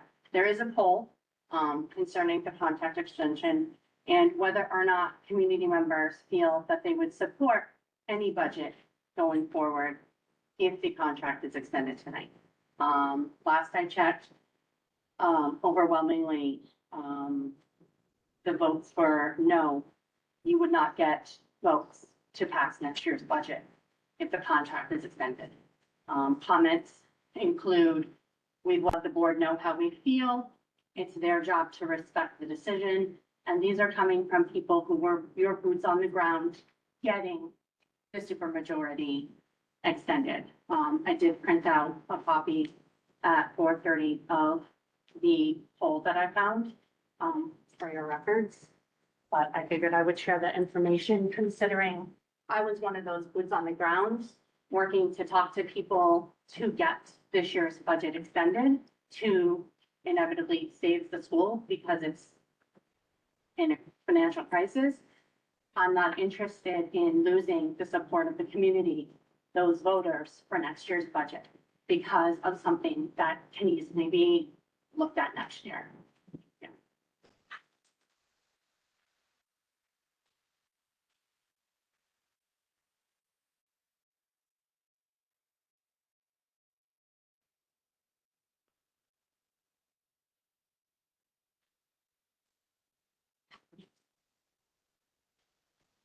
I'm from Hunt. I have got two children in the district. And have lived in Salem since 2019. Along the lines of what you were just speaking of, Mac. I have concerns over the fact that we scrambled as a community to approve the budget vote recently and are now being faced with still some cuts, but let's commit to a 5-year contract extension. That seems contrary to what the vote was intended to do, which was salvage the school and get us back to a place of viability so that it will be here and it will be thriving for years and years to come. Unfortunately, due to the high rate of turnover over the last, since 2019, we've been here, there have been a revolving door of principals, a revolving door of special education department heads, revolving door of aides, and also some very, very good teachers sent packing after just a year or two. We made, after failing to be able to advocate appropriate enough for our children due to this high turnover, we had to make the decision to pull them from school. This became a place, while it once was somewhere that brought us to the community, it became a place we no longer felt safe sending our children. For many reasons, but also because of the high turnover rate that was fostered by management, lack of management, I don't know all the details, put us in a place where we were never advocating with the same people. We were never advocating with the same adults, with the same heads of departments. We were never able to have paperwork found when we knew we had submitted it 10 times to 5 different people because it was never the same person. I have 2 children that require different levels of support in the schooling environment. One of which is medically complex and should be an easy child to advocate for. Everybody around him in the school environment should rally around those needs to keep him safe in this school environment. Unfortunately, he was so traumatized on the first day of kindergarten because of a lack of knowledge, understanding, training, and the adults around him advocating for him in this environment that he will not set, but he is He will not set foot in this school, will not. We spent 3 hours on the lawn screaming and crying because of it. He is terrified to enter the school building because of a situation that was very poorly handled by the school and unfortunately involved the superintendent as well, as so many people were going to for answers on how to handle this. Unless there are major changes, I do not feel like my students will be returning here, which is disheartening to me because I adore this school and I adore the community. And it should be a place that all our children can foster a sense of growth and inspiration and not be terrified to come to.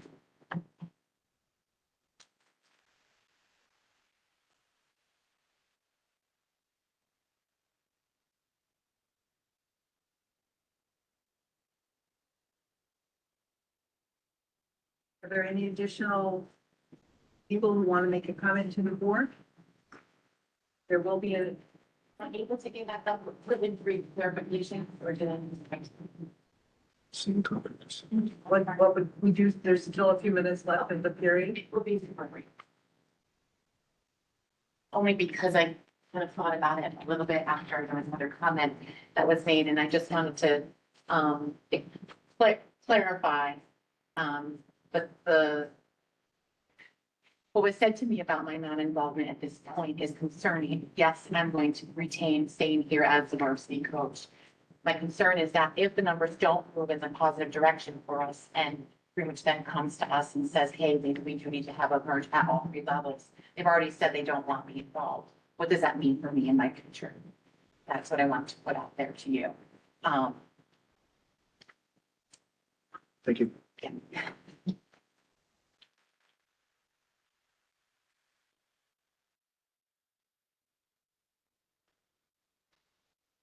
Any additional comment?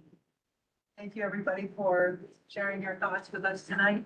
We will have an additional comment period at the end of our workshop. Thank you.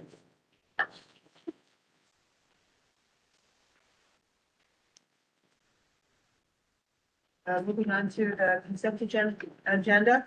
Does anyone wish to remove an item from the consent agenda? Entertain a motion to approve the consent agenda as presented. So moved. John. Second by Jen. All those in favor, please signify by raising their hand.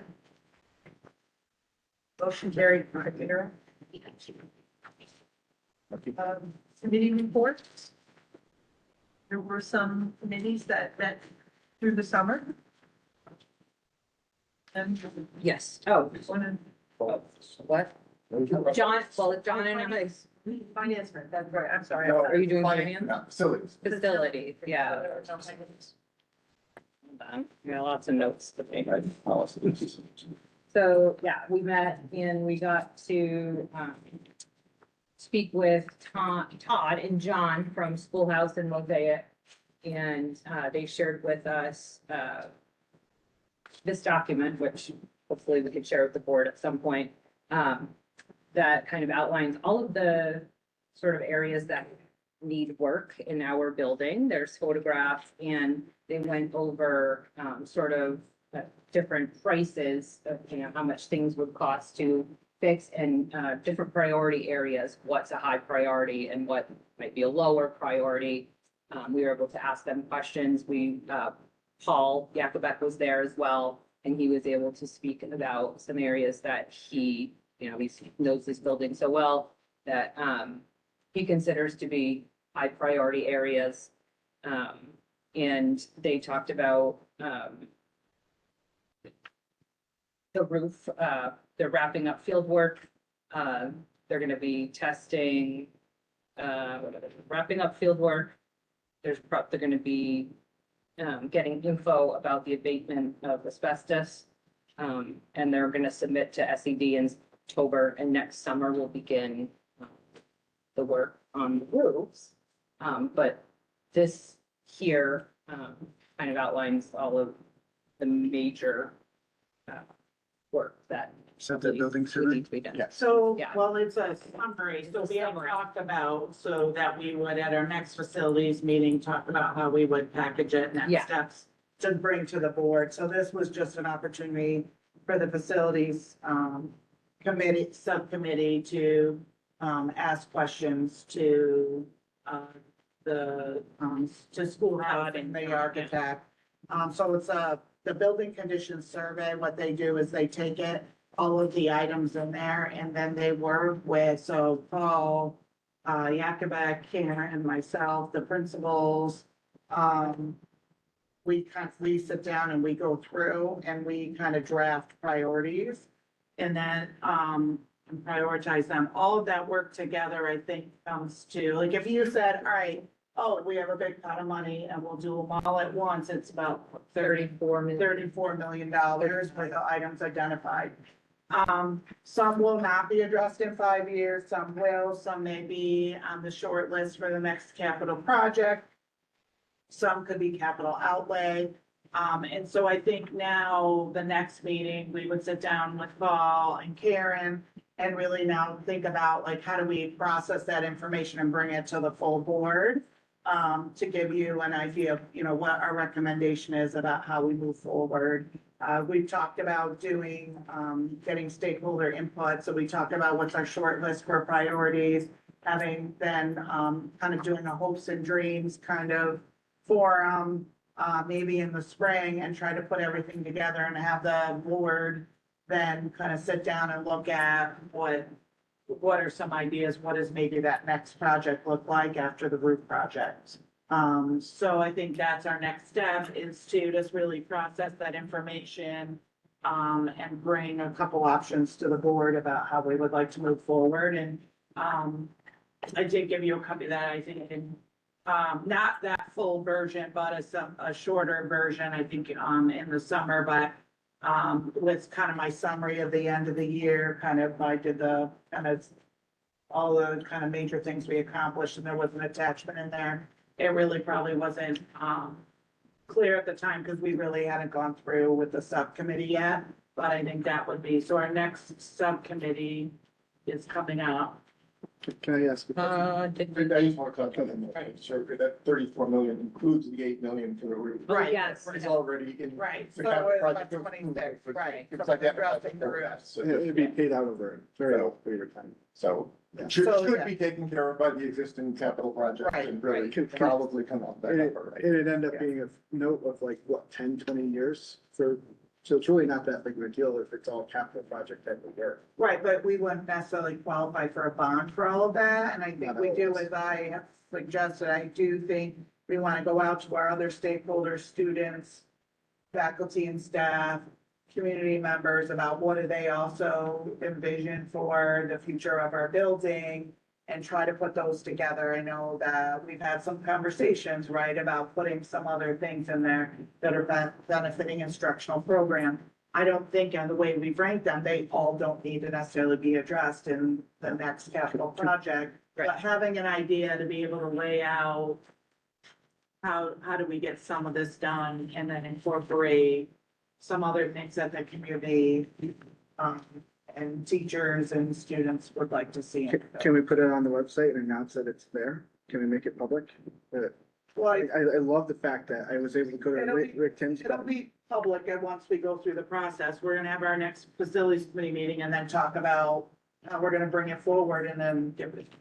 So if it may be the September meeting, it may be the October meeting, and as we put it out and present it to you, then it will be. I cherish the fact that the Rick Tim's documents are on the website. I think that is so valuable to the I community. think it is too. It will be, we just don't wanna get ahead of ourselves, we wanna have it to be organized. I would just want to, if we put this out publicly, it looks like this is the plan. And I'm not gonna make people feel like we don't want to hear what they have to say. We've already made up our minds, right? And so, I want the public to, yeah, this is a starting point in terms of internally what we think needs to be done here at some point, but that we really do want the public input and that they really are important to that process. So it's not So- really like a survey of so- needs, it's like it so- comes out as a plan of action. Well, contact. It's just, yeah, It's just context. It's I don't want outlining it to be all of the work that misconnected needs to be with done that. by, like, through each building, for each section. Yep. Of the school. I think it's useful, and I think this sort of layout might be useful because it's clear, like, what the problem What is. the- I think people what would they're- appreciate yeah. it. I agree. And we're working on that. We just had one meeting so far of the facilities, and I think was our next meeting, was to process and kind of put together the recommendation to the board to get feedback on next steps.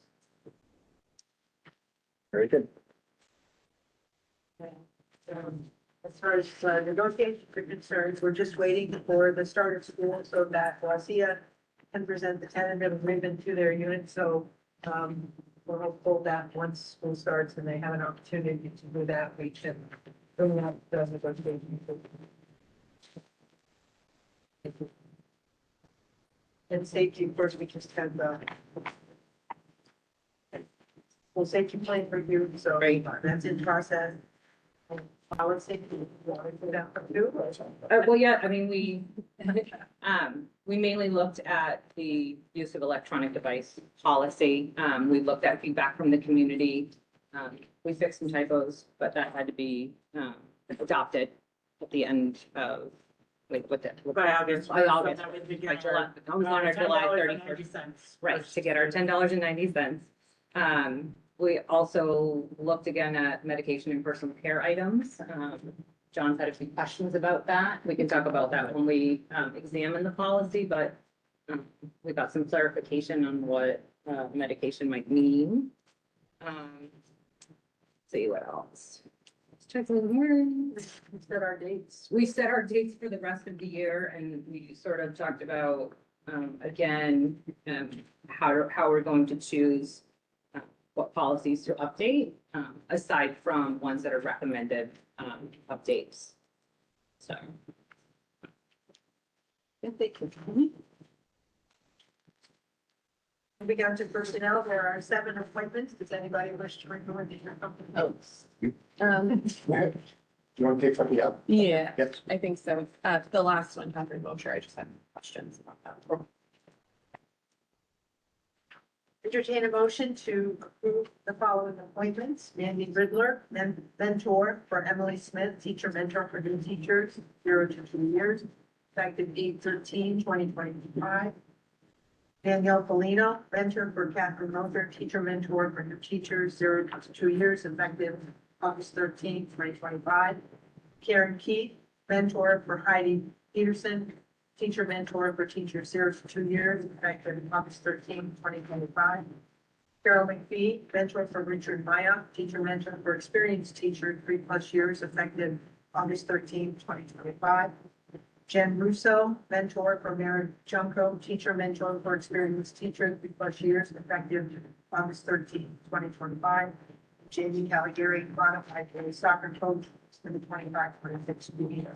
So moved. Motion by John. Second. Second by Jen. All those in favor, please signify by raising your hand. Motion carried 5-0. Entertain a motion to approve, Front Eaton Catherine Northern modified field hockey coach for the 25-26 school year. So moved. Motion by John, Second. second by Jen. I did have a question. So is this modified coach position needed with or without the merger? Do we know? We need a modified coach, correct? Correct. Either way. If we had a modified field hockey team by ourselves, we would still need a modified coach. Right, it's definitely needed without the merger. I think our question is, if there is a merger, will this coach still have the opportunity? Yes. Yeah. They will be shared. We usually do like to have a representative from the schools, especially if one of them is on the bus. Okay. So we usually have a representative from each school. So Cambridge has one as well, or we don't have that? I believe. No, they have opted, at this point, they don't have one. They may, but Okay. they may, but they don't. Okay. They have not put a name forward. Okay. But they may. Thank you for clarifying what I was trying to get out of my Well, I mind. thought that was what you were asking. Okay, that's all. All those in favor, please signify by raising your hand. Motion carried 5-0. Entertain a motion to approve the second approval for graduate hours for Amy Barnswell for the following: fall 2024, 3 credits, and spring 2025, 3 credits. So moved. By John, Second. second by Jen. All those in favor, please signify by raising your hand. Motion carried 5-0. We have some personnel items on our addendum. We'll be moving to those to complete those. Entertain a motion to accept the following resignation.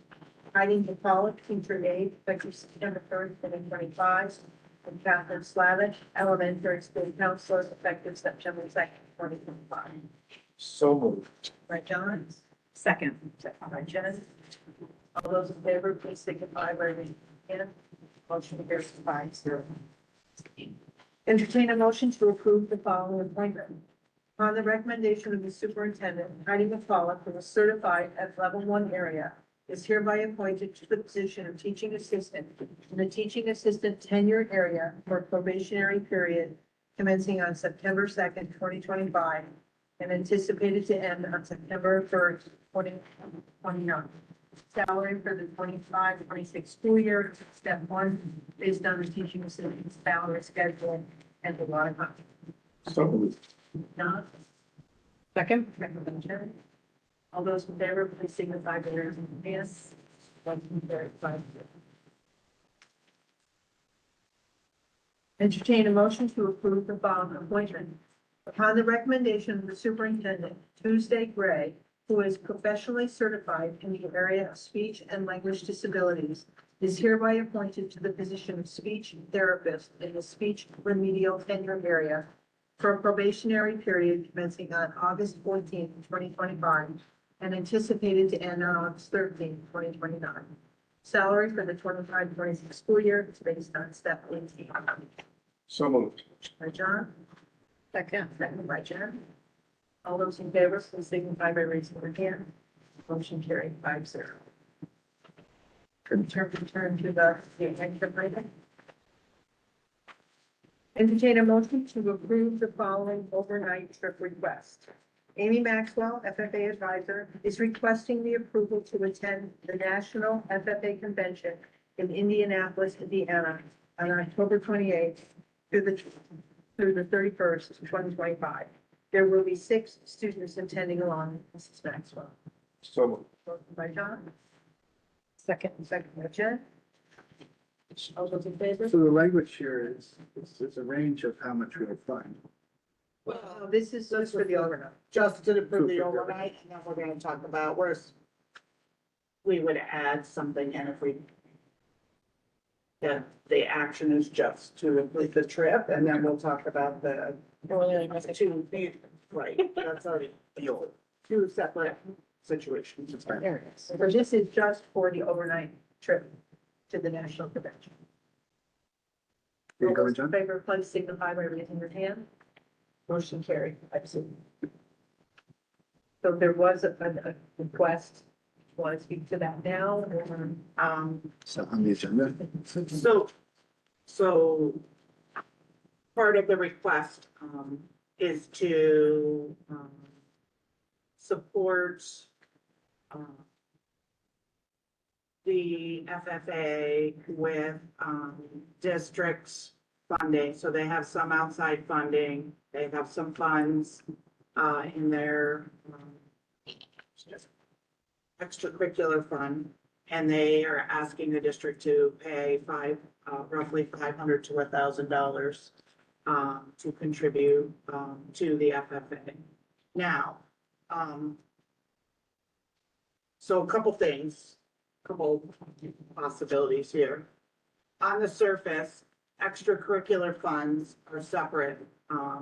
Extracurricular, so all types of, be it as you may, support it or not, but typically in New York State, because of budget constraints, schools fund all of their athletic programs, but the clubs are typically extracurricular funds.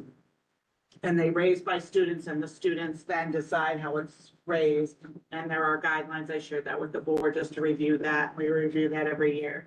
And so typically, clubs, and outside entities. So at the prom, for kids going to the prom, they pay for their bus to go there. Frank Fraunhofer runs a camp with basically all of our wrestling athletes. It's a Salem Cambridge Wrestling Club. They pay for the transportation. They pay any off-site costs, entry fees, anything for some of the some of their summer work or, if it's during the year, camp fees, those types of things. So typically, there are rules and guidelines surrounding that. FFA is FFA is not, it's in itself an academic program, but we do have ag programs here. We have 3 graduation prep pathways, which we're very proud of. So I don't know if you saw my email at the end of the day, but I was able to finally make contact with Jim Marins. He is the kind of one of the business gurus in the state, and especially in extracurricular funds, auditing. He does a lot of training for superintendents, business officials, extracurricular fund advisors, internal auditors. And so he is one of the people that everybody goes to in the state when they have questions about extracurricular funds. And so I said to him, I said, Jim, I've worked with him before on some different things. And I said, is there a way that we do this? Because there is that crossover. And, you know, certainly I think we value all of our extracurricular activities and clubs and organizations, but it is not feasible for us to fund all of them. And so I think we want to make a decision that supports some of these groups, but also doesn't set an unsustainable precedent. And there is a lot of value to the students in the extracurricular capacity of managing their fund. But one of the things is my proposal, as opposed to saying we're gonna give them funding to go to this, we could do that. The board could make that as a decision to go to this state or national conference in the amount desired.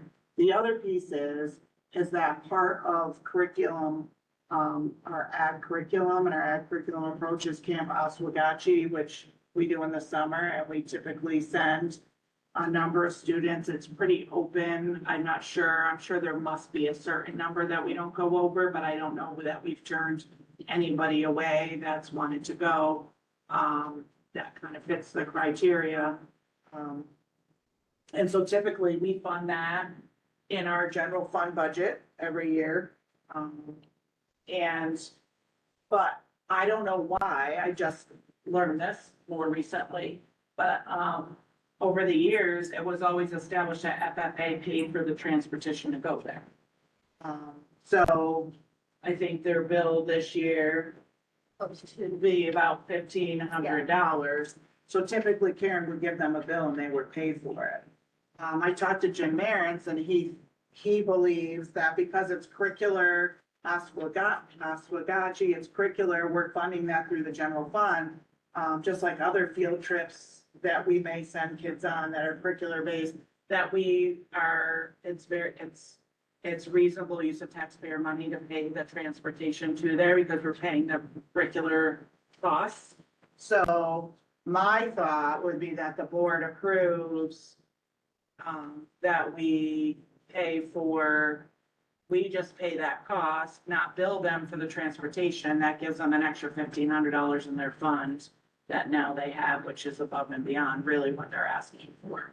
So that, I think, is a very clean solution. Is it something we should be paying for anyways?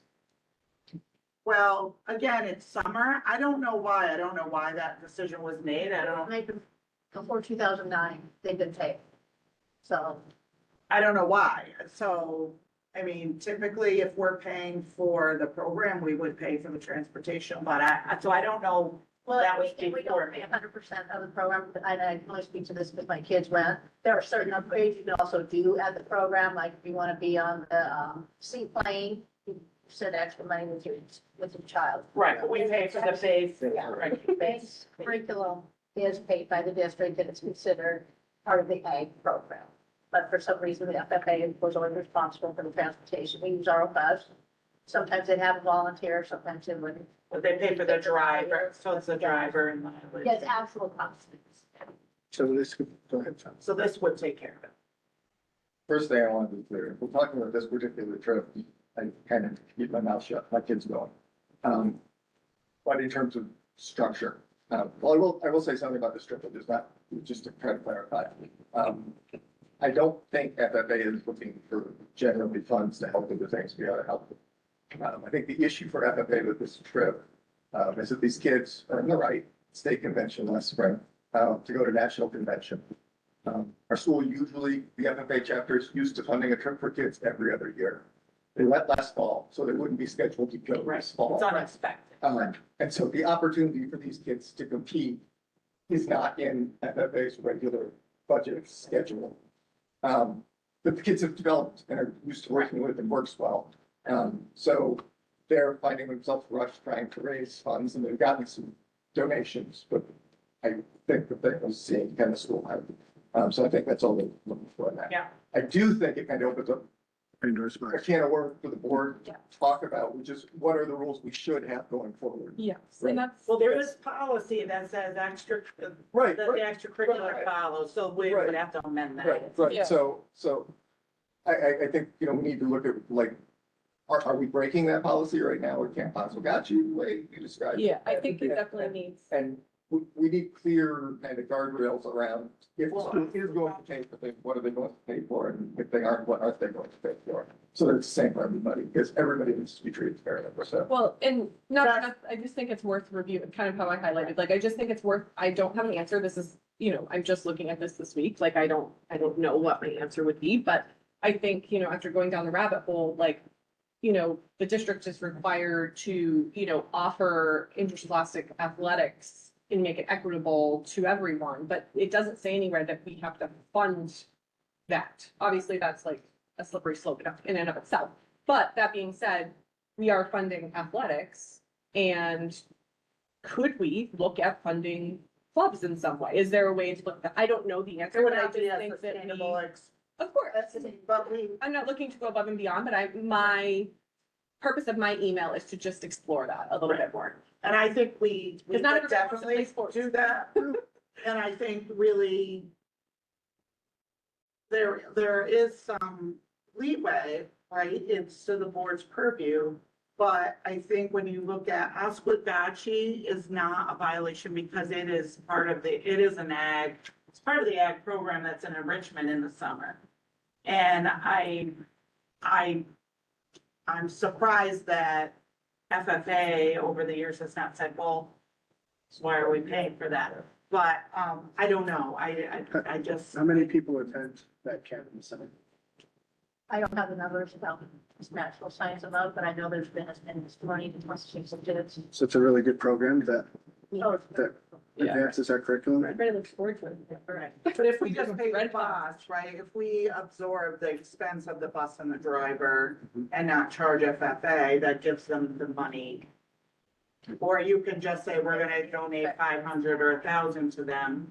But I personally think it's something that we should look at moving forward is, I think if they came to me and came to us and said, hey, we want to start this summer enrichment, Oswegatchie, it's part of the ag science program, but obviously it's in the summer when school's not in session. If we're going to fund that, my recommendation would be is you would fund that fully, transportation and everything. So I think that's a legitimate expense, not necessarily a co-curricular, an extracurricular expense is what I'm saying is that does not fall cleanly in the it's an extracurricular. Only FFA members can go. That's not true, correct? It's not just only FFA members can go. You don't have to be in the FFA club to go. It's the ag, part of the ag. What's the age group? What? So the ag program is not grade to 12th grade or is it 8th grade to 12th grade? Six, or kids who finish sixth and up. And it's a week in summer, 2 weeks? About a week. You stay the night? Yes, it's like, yeah, I can't wait for my girls to do that. yeah, it's amazing. Yeah. I just think it's a bigger discussion. I don't know how we want to handle this specific thing. I think there's more discussion, but I just think especially as there's a potential for more things to become extracurricular that kind of move their way out of the normal school hours into extracurricular, you know, like, I think that it warrants a bigger conversation to look at that. I appreciate your creativity in seeing that there is curriculum here this summer that we are building out for, but could be paying ourselves to promote very valuable programs. So I appreciate that. I think Well, we are paying for it. we're paying for the transportation No, when it is. no, we're paying for the program, the curriculum. Right now, we're just paying the fee. We're paying for the So actual $1,500. Oswegatchie, we're Yeah. paying They're paying. Oswegatchie the bill, But then FFA is paying, paying for the bus to go. even though non-FFA members are gonna Right. fee that program. So they're, Come on, what's going on there? Been going on since 2009. Doesn't it? Well, we do have some time before Right. they have their trips. but I do think that they need I think at the latest, I'll talk to Amy about it and let her, but at the latest, I think we need to decide by September, and I may have the need for in the next week or so to have one more special meeting for personnel appointment that we may even have, but I think we owe it to them not to wait till the last minute, because they are gonna have to really try to fundraise other ways, or have grant opportunities, so, and I'm not even sure, I guess I would ask the school attorney, because it is curricular, do I need, I certainly don't want to circumvent what needs to be board approved, but I'm not sure since it's an like a curricular expense, I'm not, I gotta double check and just see, like, is that a board action, not a board action? So we need to know that too. So I'll talk to the attorney, but I just wanted to run it by you and see if you're open to this conversation, or do you feel? Yeah. Good idea. I think it's a good conversation. So I could get some more details and Amy's, I believe she's on vacation this week. I know she wasn't available today, so I just got that. Yeah. Setting up. Vacation. But it's kind of hard right now. She's very focused, like I know, especially next week. Oh, yeah. So I haven't had a lot of time to really I appreciate the financial creativity. but I just wanted to make sure that you were open to the conversation, and I'll try to,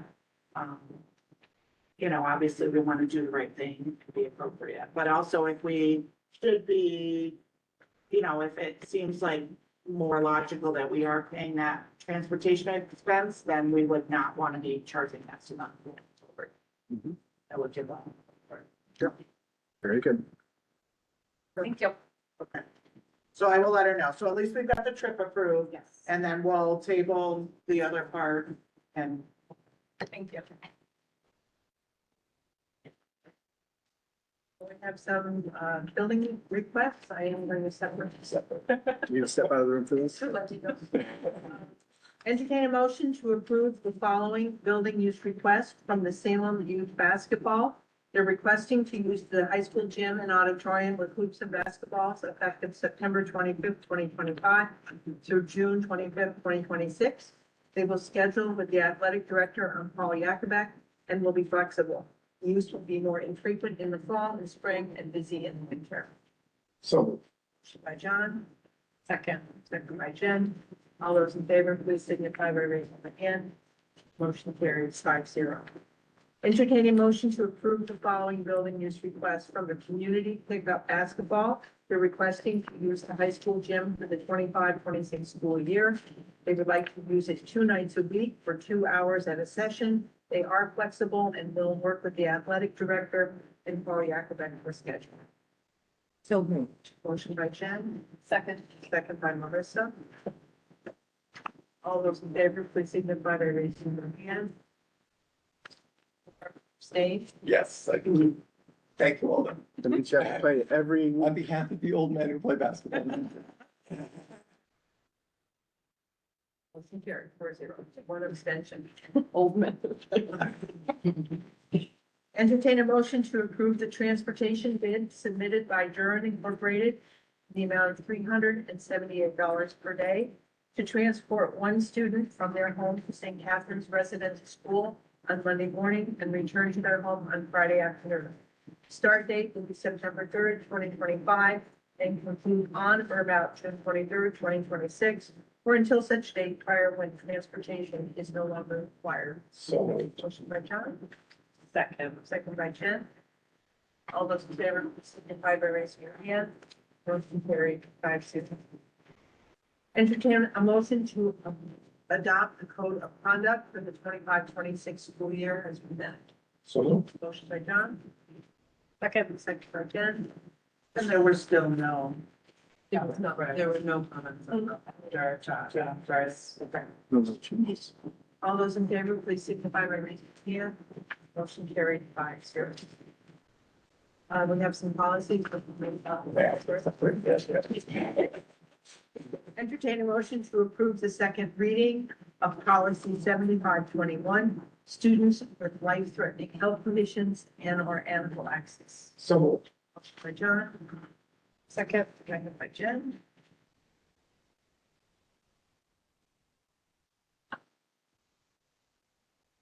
This was not the other one. Any other questions or concerns about the second reading on?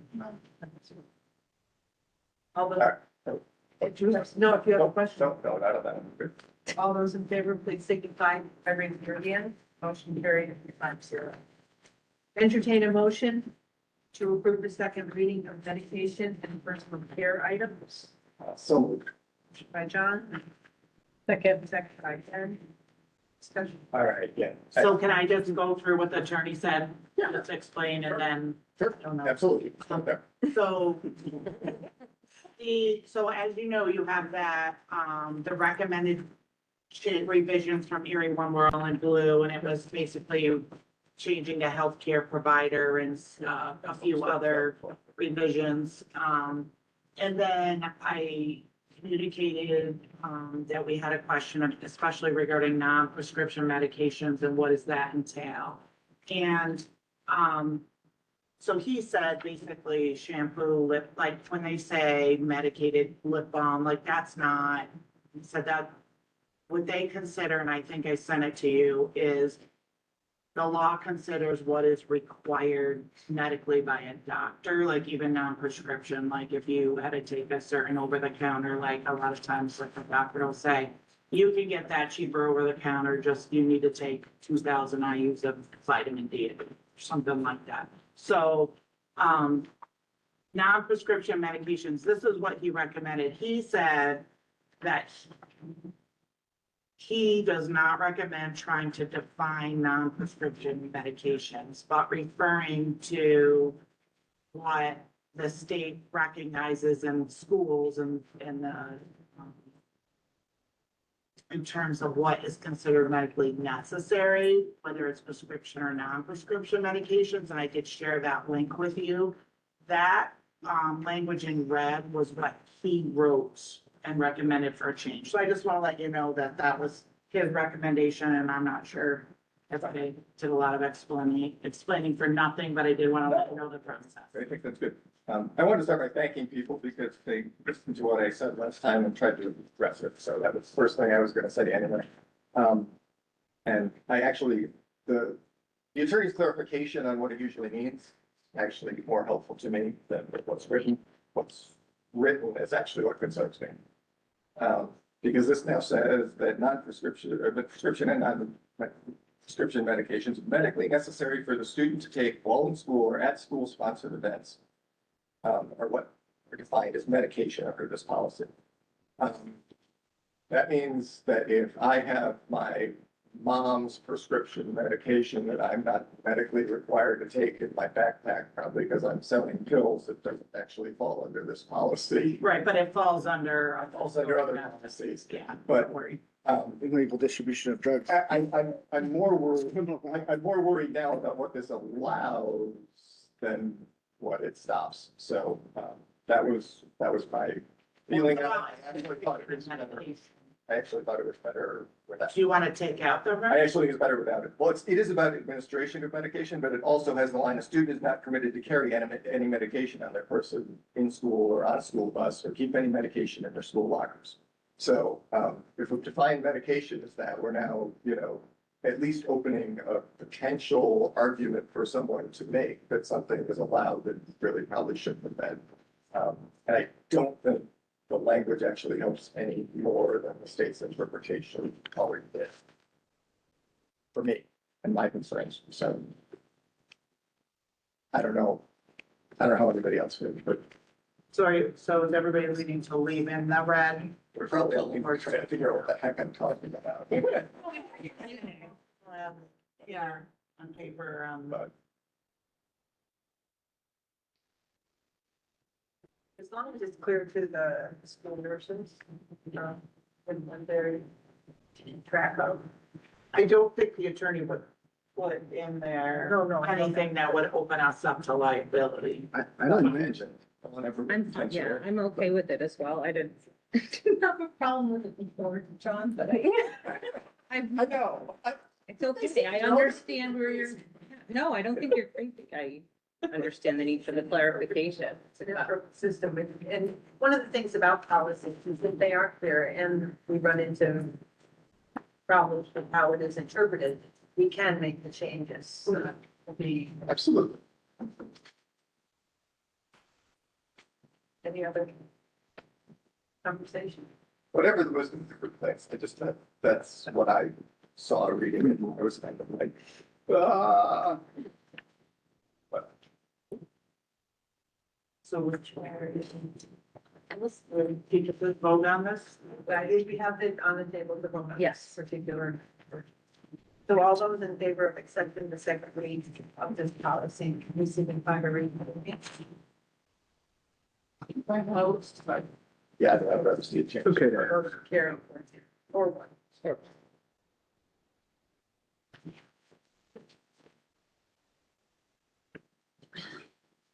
So we had a policy for adoption. Entertain a motion to approve the following policy, policy 5685, maximum temperature for school buildings and indoor facilities. So Right, John? Second. Second by Jen. All those in favor, please signify by raising your hand. Motion carried. So.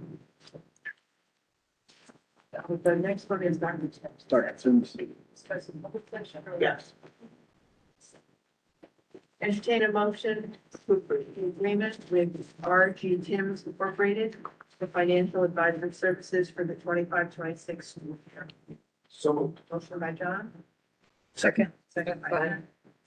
So, Conversation. yeah, no, I'm very happy, with this because, I did pull up his analysis and I do think that the next 2 years are critical for us.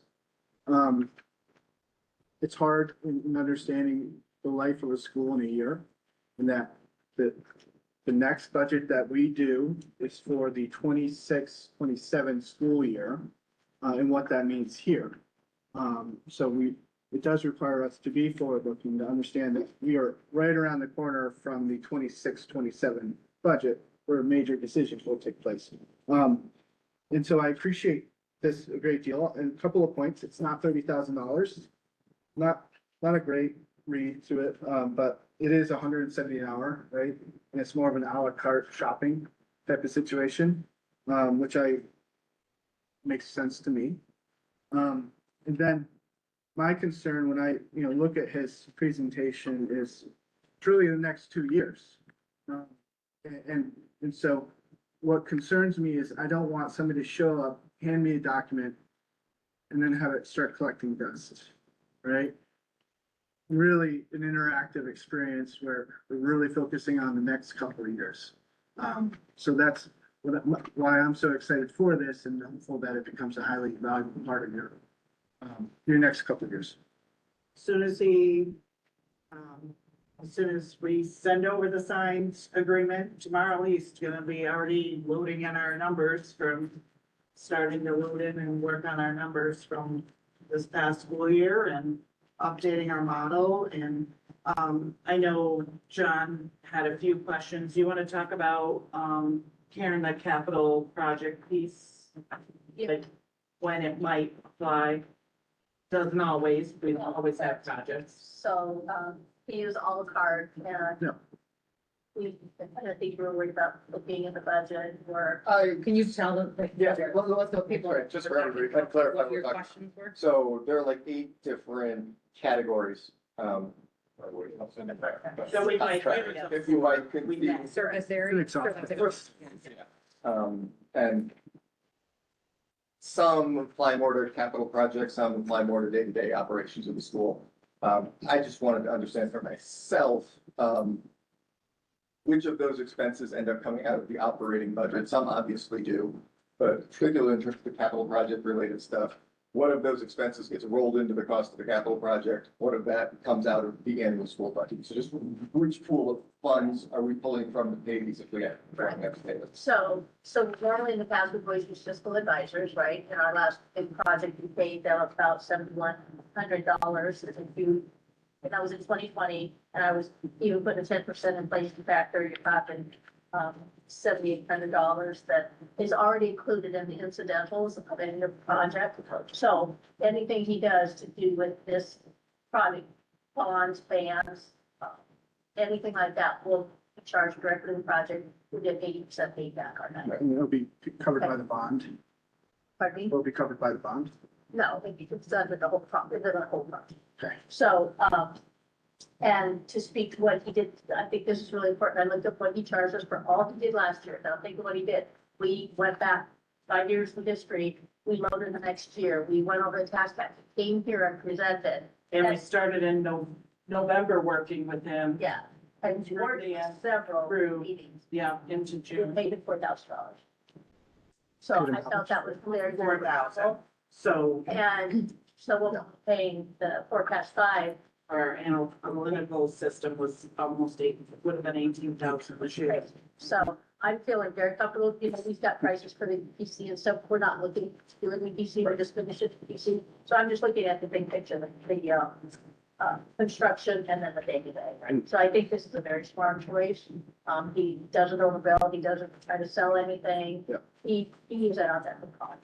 He don't help us. In that, And we did the hard part. Right. We've already got everything loaded. Now it's just going forward. maintaining, updating, and also being able to call them up and say, hey, what are our options here? What do you recommend if we have these goals? Sorry, so are we not utilizing areas 4, 6, 7, and 8?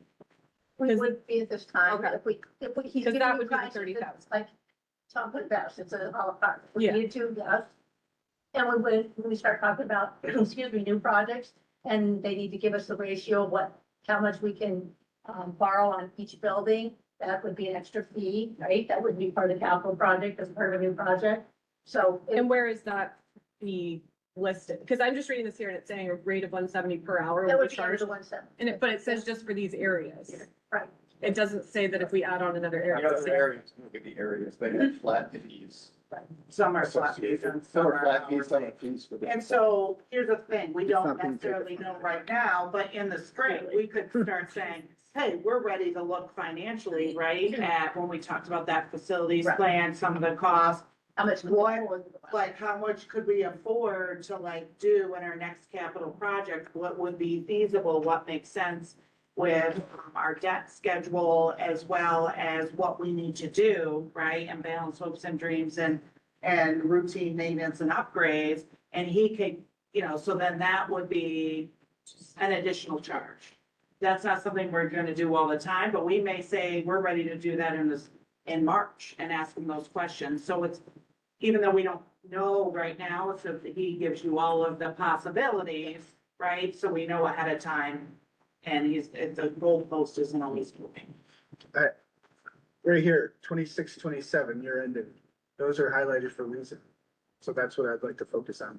Just making sure he's queued up and ready to go to make sure you're in a good spot.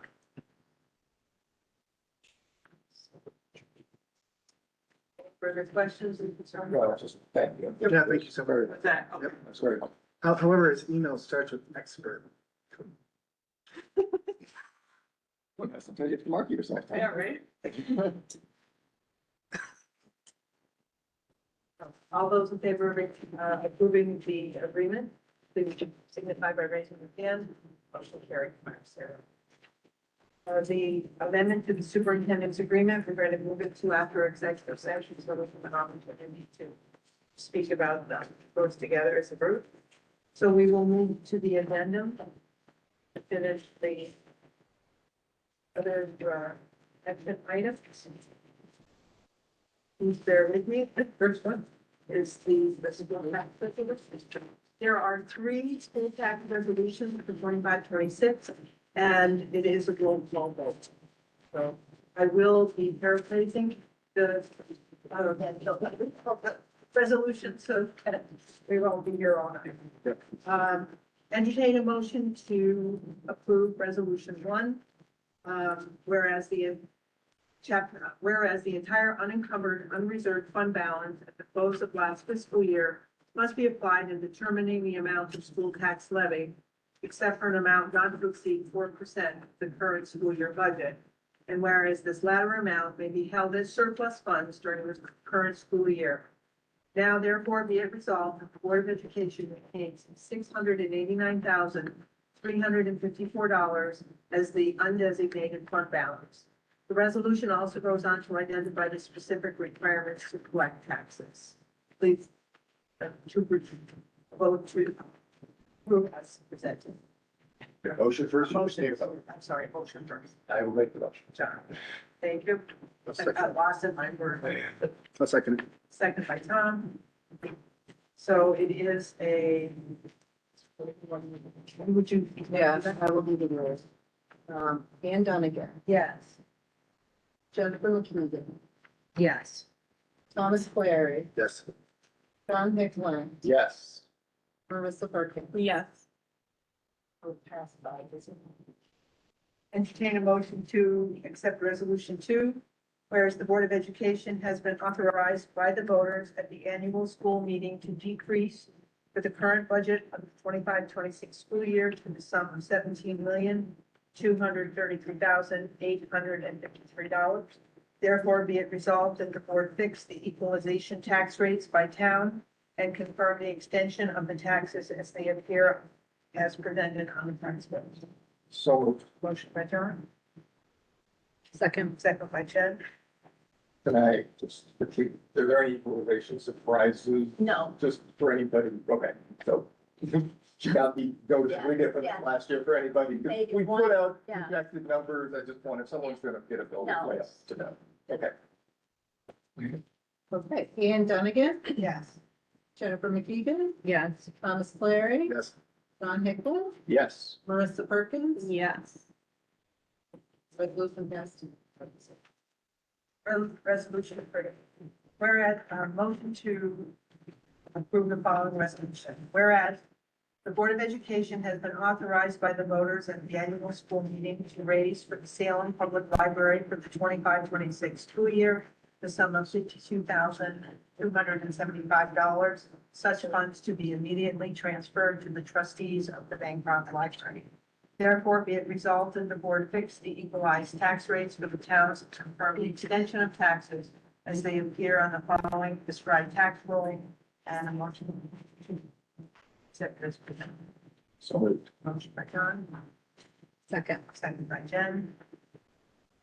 All those in favor, please. I signify by- want to say something. I think the after-school program at the library is spectacular. The calendar, the programming, I've been quite pleased and it's been amazing. That's all I want to say. ASAP. Let's go. Ann Dunnigan, Yes. Jennifer McKeegan. Yes. Thomas Clary. Yep. John Hickman, Yes. Marissa Perkins. Yes. Resolution passes 5-0. The next, thank you. Entertain a motion to approve the following sports merger renewal. Girls soccer, modified level, renew merger between Salem Central School and Emerson. So moved. By John. Second. Jen. This is a renewal. This is a renewal. We've done it the last years, the coaches are all on board. They've been spoken to, like they're part of this process, yes? All those in favor, please signify by raising your hand. Motion carried, 5-0. Entertain a motion to approve the following new sports merger. In field hockey, modified level, new sports merger between Salem Central School, Cambridge Central School, and Greenwich Central School.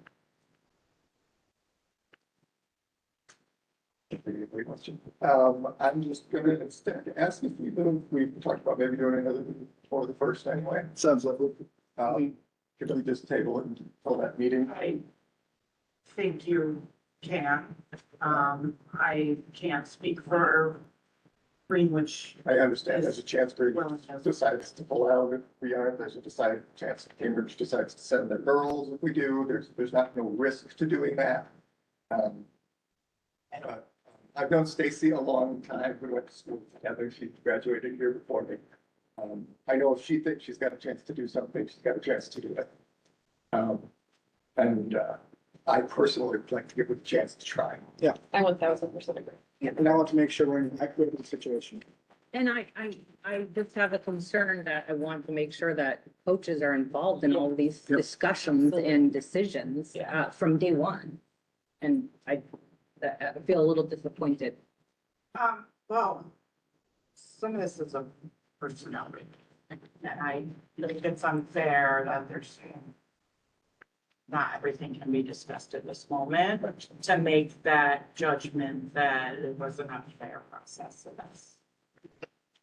So, because there is another school that we're trying to rebuild our relationships. There's 2 schools that we have in this community. And I also think sometimes, we have to be careful about what we say publicly about our other partners as well. So, I'm not saying anything negative about our partners or But I anyone think- specific. I would just want to make sure that in these discussions, that coaches are involved from the very beginning as well.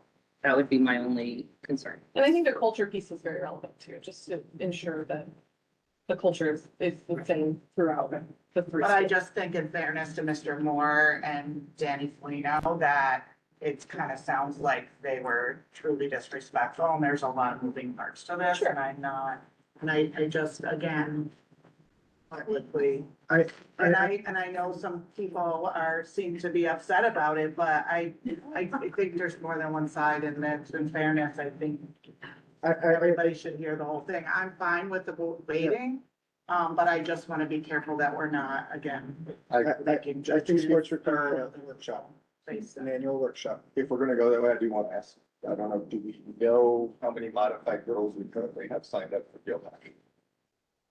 2. We said 2, so it's like 2 girls potentially at risk from making the wrong decision to table something today and can't play if we can't get the girls and they don't have I to. think most likely, but I don't know if I Greenwich want us is to gonna be- all be aware Yeah.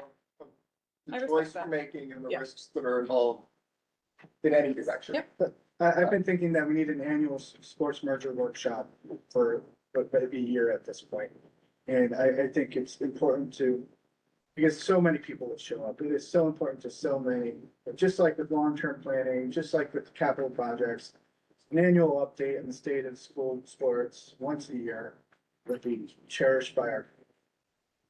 I don't think it's a big deal. Well, and I think too, when you talk about the risk piece, like postponing this, I do trust that Stacy too would come to us and say like, this isn't gonna happen. Like, let's get these 2 girls over there.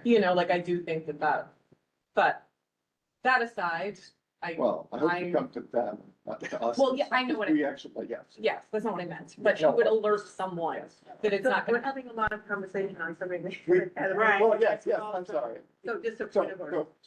I'm asking us to move to table it until our next, So, probably special we meeting. have a second to that. Yeah. Second, or Tom seconded it. So, have a- Well, we should have had all the discussion we just had.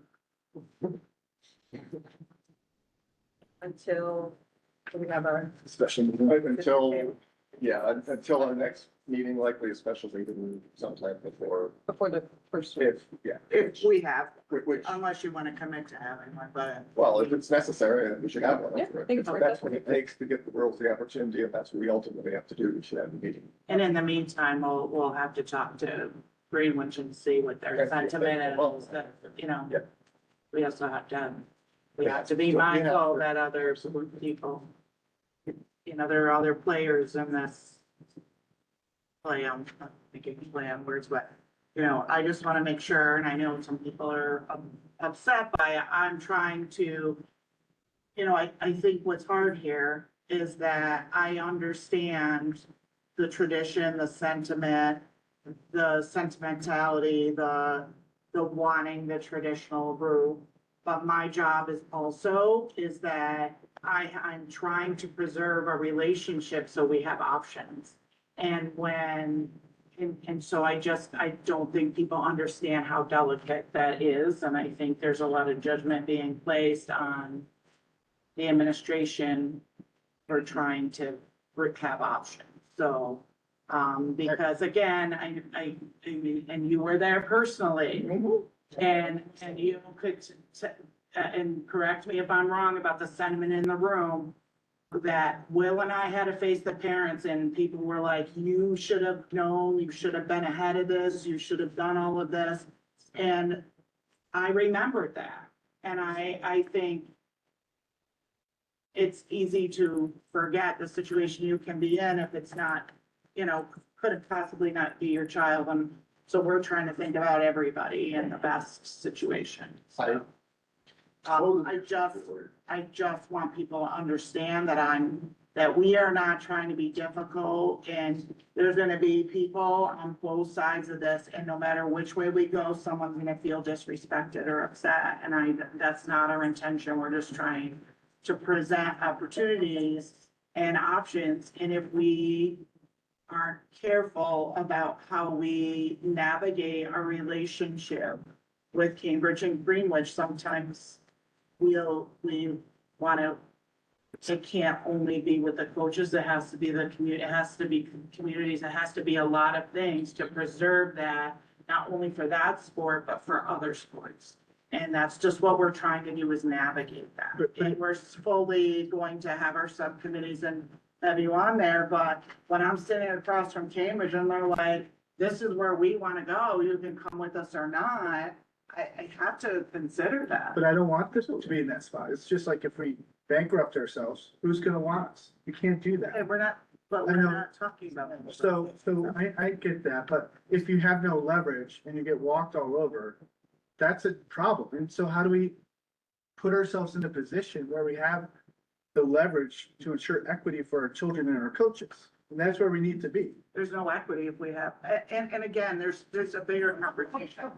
There's no equity if we don't have Opportunity. Yeah, right. And I understand your point. trying to balance that. I get that. So we have a motion on the table, motion to table this discussion until our next meeting. All those in favor, please signify by raising your hand. Opposed? Motion carries 4-1. So we don't completed that again.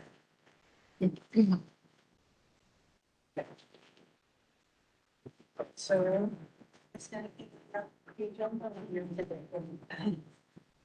All right, moving on to other business, opportunity for the board to be heard. Does anybody have anything that they'd like to bring up? We went to some of us went to the Rural Schools, Association Conference in Lake Placid, and, got to attend some very interesting, sessions. One was planning for successful referendums, building safe and successful learning environments, growing and retaining your best teachers, and then some strategies for dealing with difficult things that arise in the community. All of which were, I felt, those are the ones I chose, by the way, were very relevant to some of what I see happening in our community, and been relevant to my experience on the school board so far. John and Marissa and Julie, Tom and Marissa and Julie were all there. John, I'm gonna start telling you to. Sorry. I was not, don't give Tom.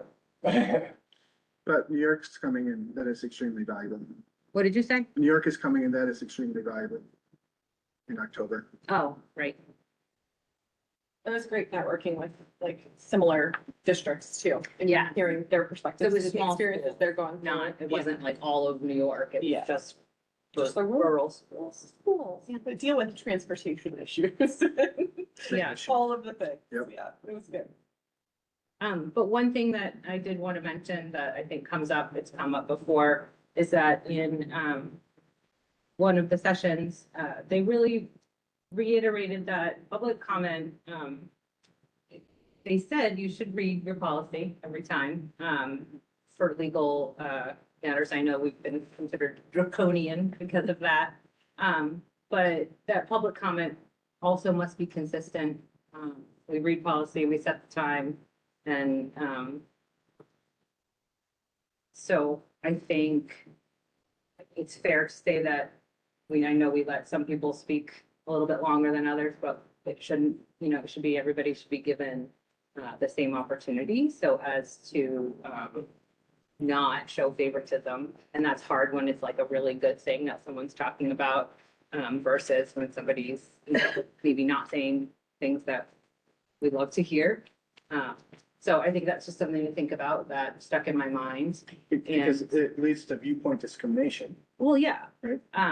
But also, they talked about setting one point of contact for, like emails and things like that. And I know sometimes community members email all of us and often Anne responds. And I want to let people know that that's sort of what our board norm has been. And that's been a recommendation from NISBA, but also from rural schools and some of the lawyers that were present as well. Setting one point of contact can often help, responses be more concise and make sure that not a ton of stuff is going out there. So sometimes if you don't hear from all of us and you hear from Anne, that is intentional.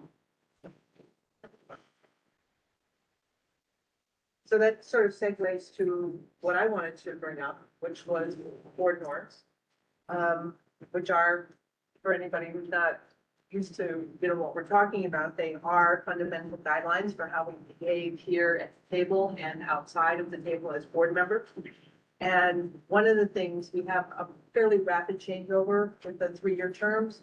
So sometimes we spend a lot of our time, revisiting the same things when we do board development. We never seem to get past roles and responsibilities and board norms. So we did try to have a committee last year that would bring forward some suggestions for us to consider. I do think that it's critical for us to have them. Unfortunately, we were not able to complete that task last year. But I do think in order for us to create a resilient board here at board culture, we need to identify clear and deliberate and transparent norms, not only for ourselves, but it also helps to articulate to the community what to expect from us. So I think that they are critical for a number of reasons. Number one, that if they knew that we had the board norm and there was one point of contact, then people would not be surprised if they didn't hear from everybody. They just got one answer. So I do think it's critical that we do that. So I want to bring this up to you because we need to talk about our own board development. And I am suggesting that we undertake this as a group to do identify our board norms and to create them, but we also not a one-shot deal. That would be something that we commit to a year-long process so that we fix them quarterly to kind of look at what we've got and to start to get that information out. So I wanted to put it out there and talk to people about how you might want to go about doing something like this. We could do it ourselves. We could have a workshop here. We could do it ourselves. We could have it facilitated by somebody from NISBA. We could do it as a half day. We could do it as a full day and incorporate the communication piece that we talked about last year. So I just wanted to get people's ideas about how we could move forward. I hesitate because, first of all, Facebook is not just crazy people. Facebook is a valuable tool for as a watchdog and as a community member. So I know, but I see this is publicly funded and this is owned by the community. And we have to approach it from both a risk assessment point, right? Employment law, when attorneys are always going to be overly risk averse. Rather, they're not going to be leaders. They'll never be a leader. They're never going to be a community builder. We know that they're not community builders. As opposed to transparency, leadership, trust, opportunity. And so as long as we take a kind of that whole picture look at this, because I believe everyone here is more successful when there is trust and transparency. What is trust? How do you get to trust?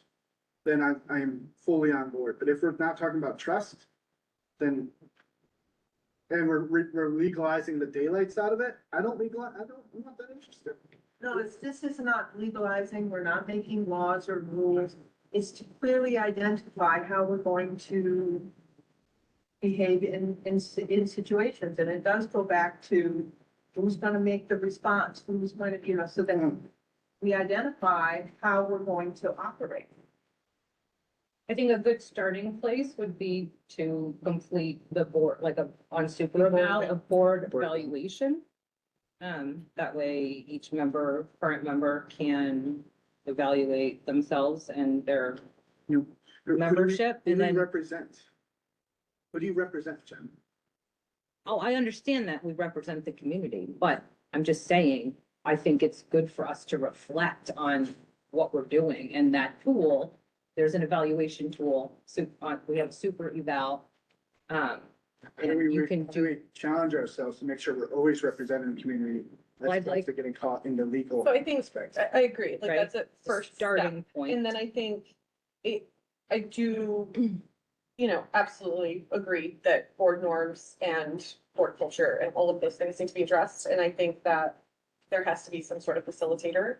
I don't know if NISBA is the answer. I don't know if we have other options. I'm a new kid on the block. But I definitely think it needs to be facilitated and make sure that we're like moving in a direction. I also feel like we probably should set a goal for each session or meeting or whatever we have so that we make sure that we're constantly coming back to said goal.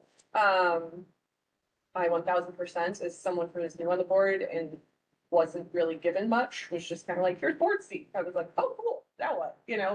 And obviously NISBA has training and I'm taking those and, educating myself and things like that, but it would just be really nice to have those norms and the understanding of, how we all should. It wasn't, here's a board seat, it was that the community voted you into the board. I understand that, but my point is that once I was here, it was a lot of research, a lot of figuring things out, a lot of like trying to just get the understanding of how everyone's operating. Like obviously the laws and the rules, the policies are we all are researching those all the time, but just the understanding of how this system operates, because what NISBA recommends is not all of it is law. Some of it is recommendation. So how does our district, yeah, like how does our district, interpret those and apply those? And I think that's what was discussed a little bit in that session too, is like, it is district specific, and so I think having that understanding of what that looks like would be very helpful. And I think it would be very helpful, Jen sitting here saying, that there's one contact person and this is why we do this. Like, the community doesn't know that. It just comes off kind of cold sometimes for certain things, I'm sure, and so just the understanding of like, this is what you should expect out of us. I think is helpful. So I definitely 100% vote. I don't know what that structure looks like. I think quarterly seems fair. I think we're gonna need time. I would say the first one, maybe with an intermission, needs to be like a full day, but I don't know if you guys can commit to that. I don't know what that looks like. We would have to have the intermission, but. Depends on what it is. So it- Yeah, I know, I'm willing to do that as well. Let's look at the EVA. To do that first, yeah. So by the next board meeting, we'll have a look at that and, it's not a long process to do that evaluation. And then we can have the results to look at. Yep, done. Anybody else for, opportunity to hear? Just real quick, I know we're heading into, sorry, I'm trying to talk at the same time. We're heading into dates right now, and I just wanted to say, one thing that is not on here is the back to school bash, as we're calling it. I've been working in my courthouse capacity with Will and Katie, and I'm excited for what we're putting together. I think it's gonna be great. We're pulling in a lot of resources, for the community. There'll be tons of free school supplies, there'll be food available, fun, just everybody kind of connecting. I really, really, really would love if all of you could make it, and just be there as representatives of the school. I think that would be wonderful. And of course, like, I would love for it to, and we talked about this, get out to staff and faculty, that they're all welcome as well. to mingle with the kids. So I think it'll be fun. It'll be August 26th from 5 to 7. And if anybody wants to post a flyer somewhere, I can get you that. It's going out in Parent Square to Snacks Bar. Schedule. Perfect. Will you be there? Of course. You better be. Tie-dye. That's right. That's fine. Jen, your name looks very official. They all do now. I think you have the beginning of school dates, and I'm sure there'll be more things coming. Yeah. That comes up, definitely like that. Coming, ready or not. And as Jen said, the policy said your votes. And we also have the FFA next week. Oh, yeah, the fair, Wednesday night. And their tour at Spring Summit. Yeah, I'm excited for that.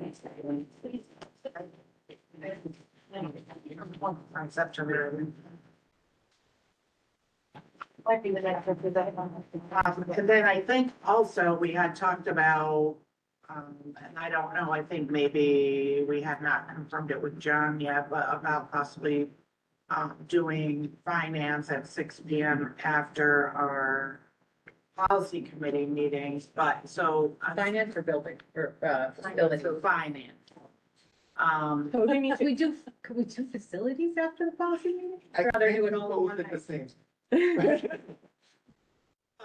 Well, we haven't had a finance committee anymore, but we weren't sure, I think, was of your Rotary schedule because, We're a little shift, but I will make whatever. work. I have your rotary schedule. We can act things, but it's not happy yet. so like we were thinking it was we were looking at possibly the 8th of September at 6 p.m. Are you sure? Because if not, we can I can make it work. talk about other dates, so I. At what time? 6 p.m. So it was put back on the website that I'm like, before it said it was on the ad hoc and some, I don't know.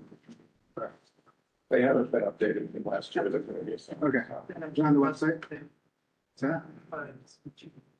Yeah, no, I thought you had changed it. Yeah. Well, Hannah was doing some, I wonder if somehow it might have reverted. Yeah, that needs to be. Will these take place? We'll try to put together finance and facilities that makes sense for the Your future. ex policy and. Finance and facilities right after. Policy and Policy facility. and facility. Then I can just commit to like a Monday night. All right, but we'll negotiate, make it. Doesn't matter much to me, yeah, it's pretty close. Well, we have to work it out. So we have a lot of people who are probably gonna wait till the executive session. Yes, we do. So at this point, I'd like to open up the meeting again for our second public comment session. If there's anybody who would like to address the board.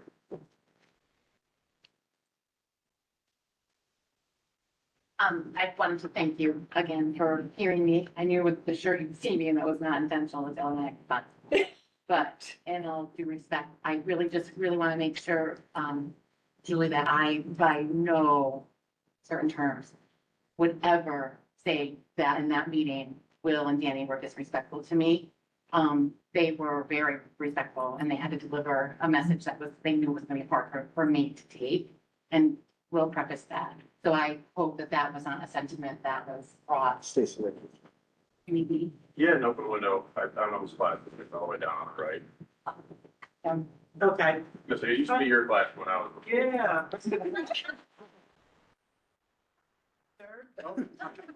Thank you. Wow. Great service. Only made a few parts jump. Yeah, that's fair. Yeah, that's not what, I was just saying in general, I want to make sure that All right. everybody understands, and I wasn't really defining it, Okay. but everybody who's watching, recording, or here, everybody, like how hard they're working to Yeah. try to make everything work, Yeah. and I think, and there might have been some impression that they might be disrespectful. No, You by I not really want to including make you that in the clear. conversation and they trying to loop you in. so. I think it was, the timing of it and realizing that there was a courtesy conversation, just because we all talk as coaches to the other coach a week prior. And so when I find that out, I was hurt. And then I I understand you're saying there was a personnel thing I'm passionate. I get it. I don't know. I'd love to know. So please dig what that personnel issue is because No, I'm saying it's about you. I'm just saying there's a lot to this and that we haven't had a chance to really process it all. oh, not to complicate things, but thank you. I've got work to do and all right. But there's still, Thank you. I got this. appreciate there it. is still time. We're cheering you All on. right. All right. Thank you. Don't do it now, you gotta spot it. Yes. Thank you. All right, let's get going.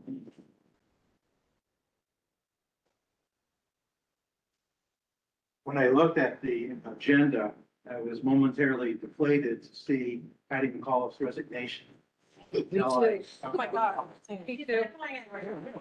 Heidi personifies everything in a staff member that I would want to work with, and I would want my children and grandchildren to go to. So I'm very grateful. Similarly, thankful that the board will retain services from Rick Timms to help shepherd you through future financial. I became a superintendent in 2010. Shortly after the stock market crash, bubble burst, things were not good. I negotiated a fair salary. One, I felt that if I couldn't live on that salary, I would have bigger problems. The teachers had not had a raise in 2 years. They had gone to fact finding. Contracts, negotiations had just hit bottom. The district was very impoverished, higher poverty rate, Salem. Small city school district surrounded by big districts that were like vultures waiting to eat up the district. It was financial stress. For 5 years, I told the board I would not accept a raise. I couldn't, good conscience, take a raise that first year when teachers weren't getting a raise. It had political ramifications. Demonstration of empathy, understanding, and building relationship.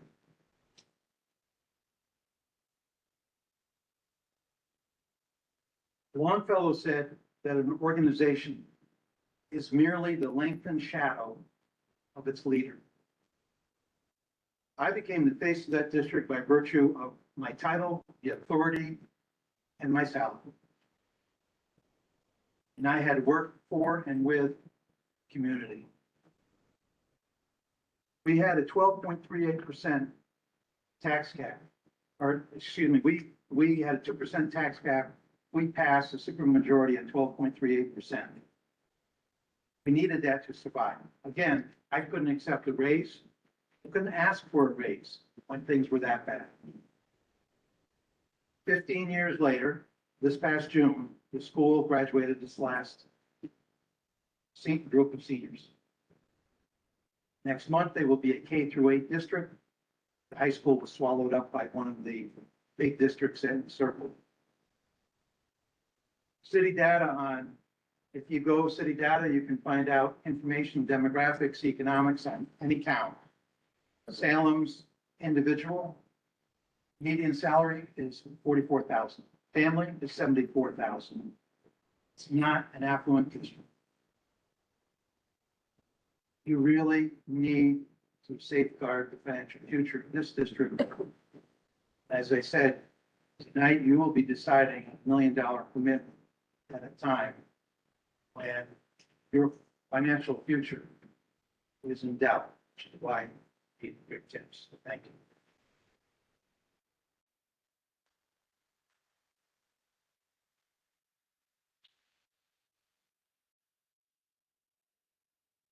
Are there any additional comments for the board? This time I will close the public comment session and entertain a motion to move into executive session to discuss the terms and conditions for management, confidential staff, and superintendent's contract. And there's also.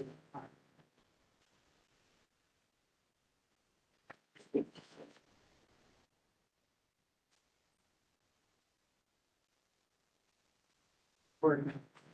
Oh, and and for the discussion of the employment experience. So Motion by John. Second. By Jen. Do you anticipate action? just so everybody hears, yeah. Yes, we We do. do anticipate action after the executive session. Okay.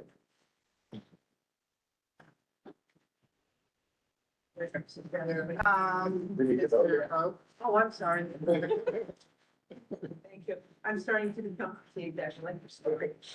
Don't fade on us yet. Oh, that's. Motion carried 5-0. Thank you. Thank you, John. Keep me honest. It was Gina.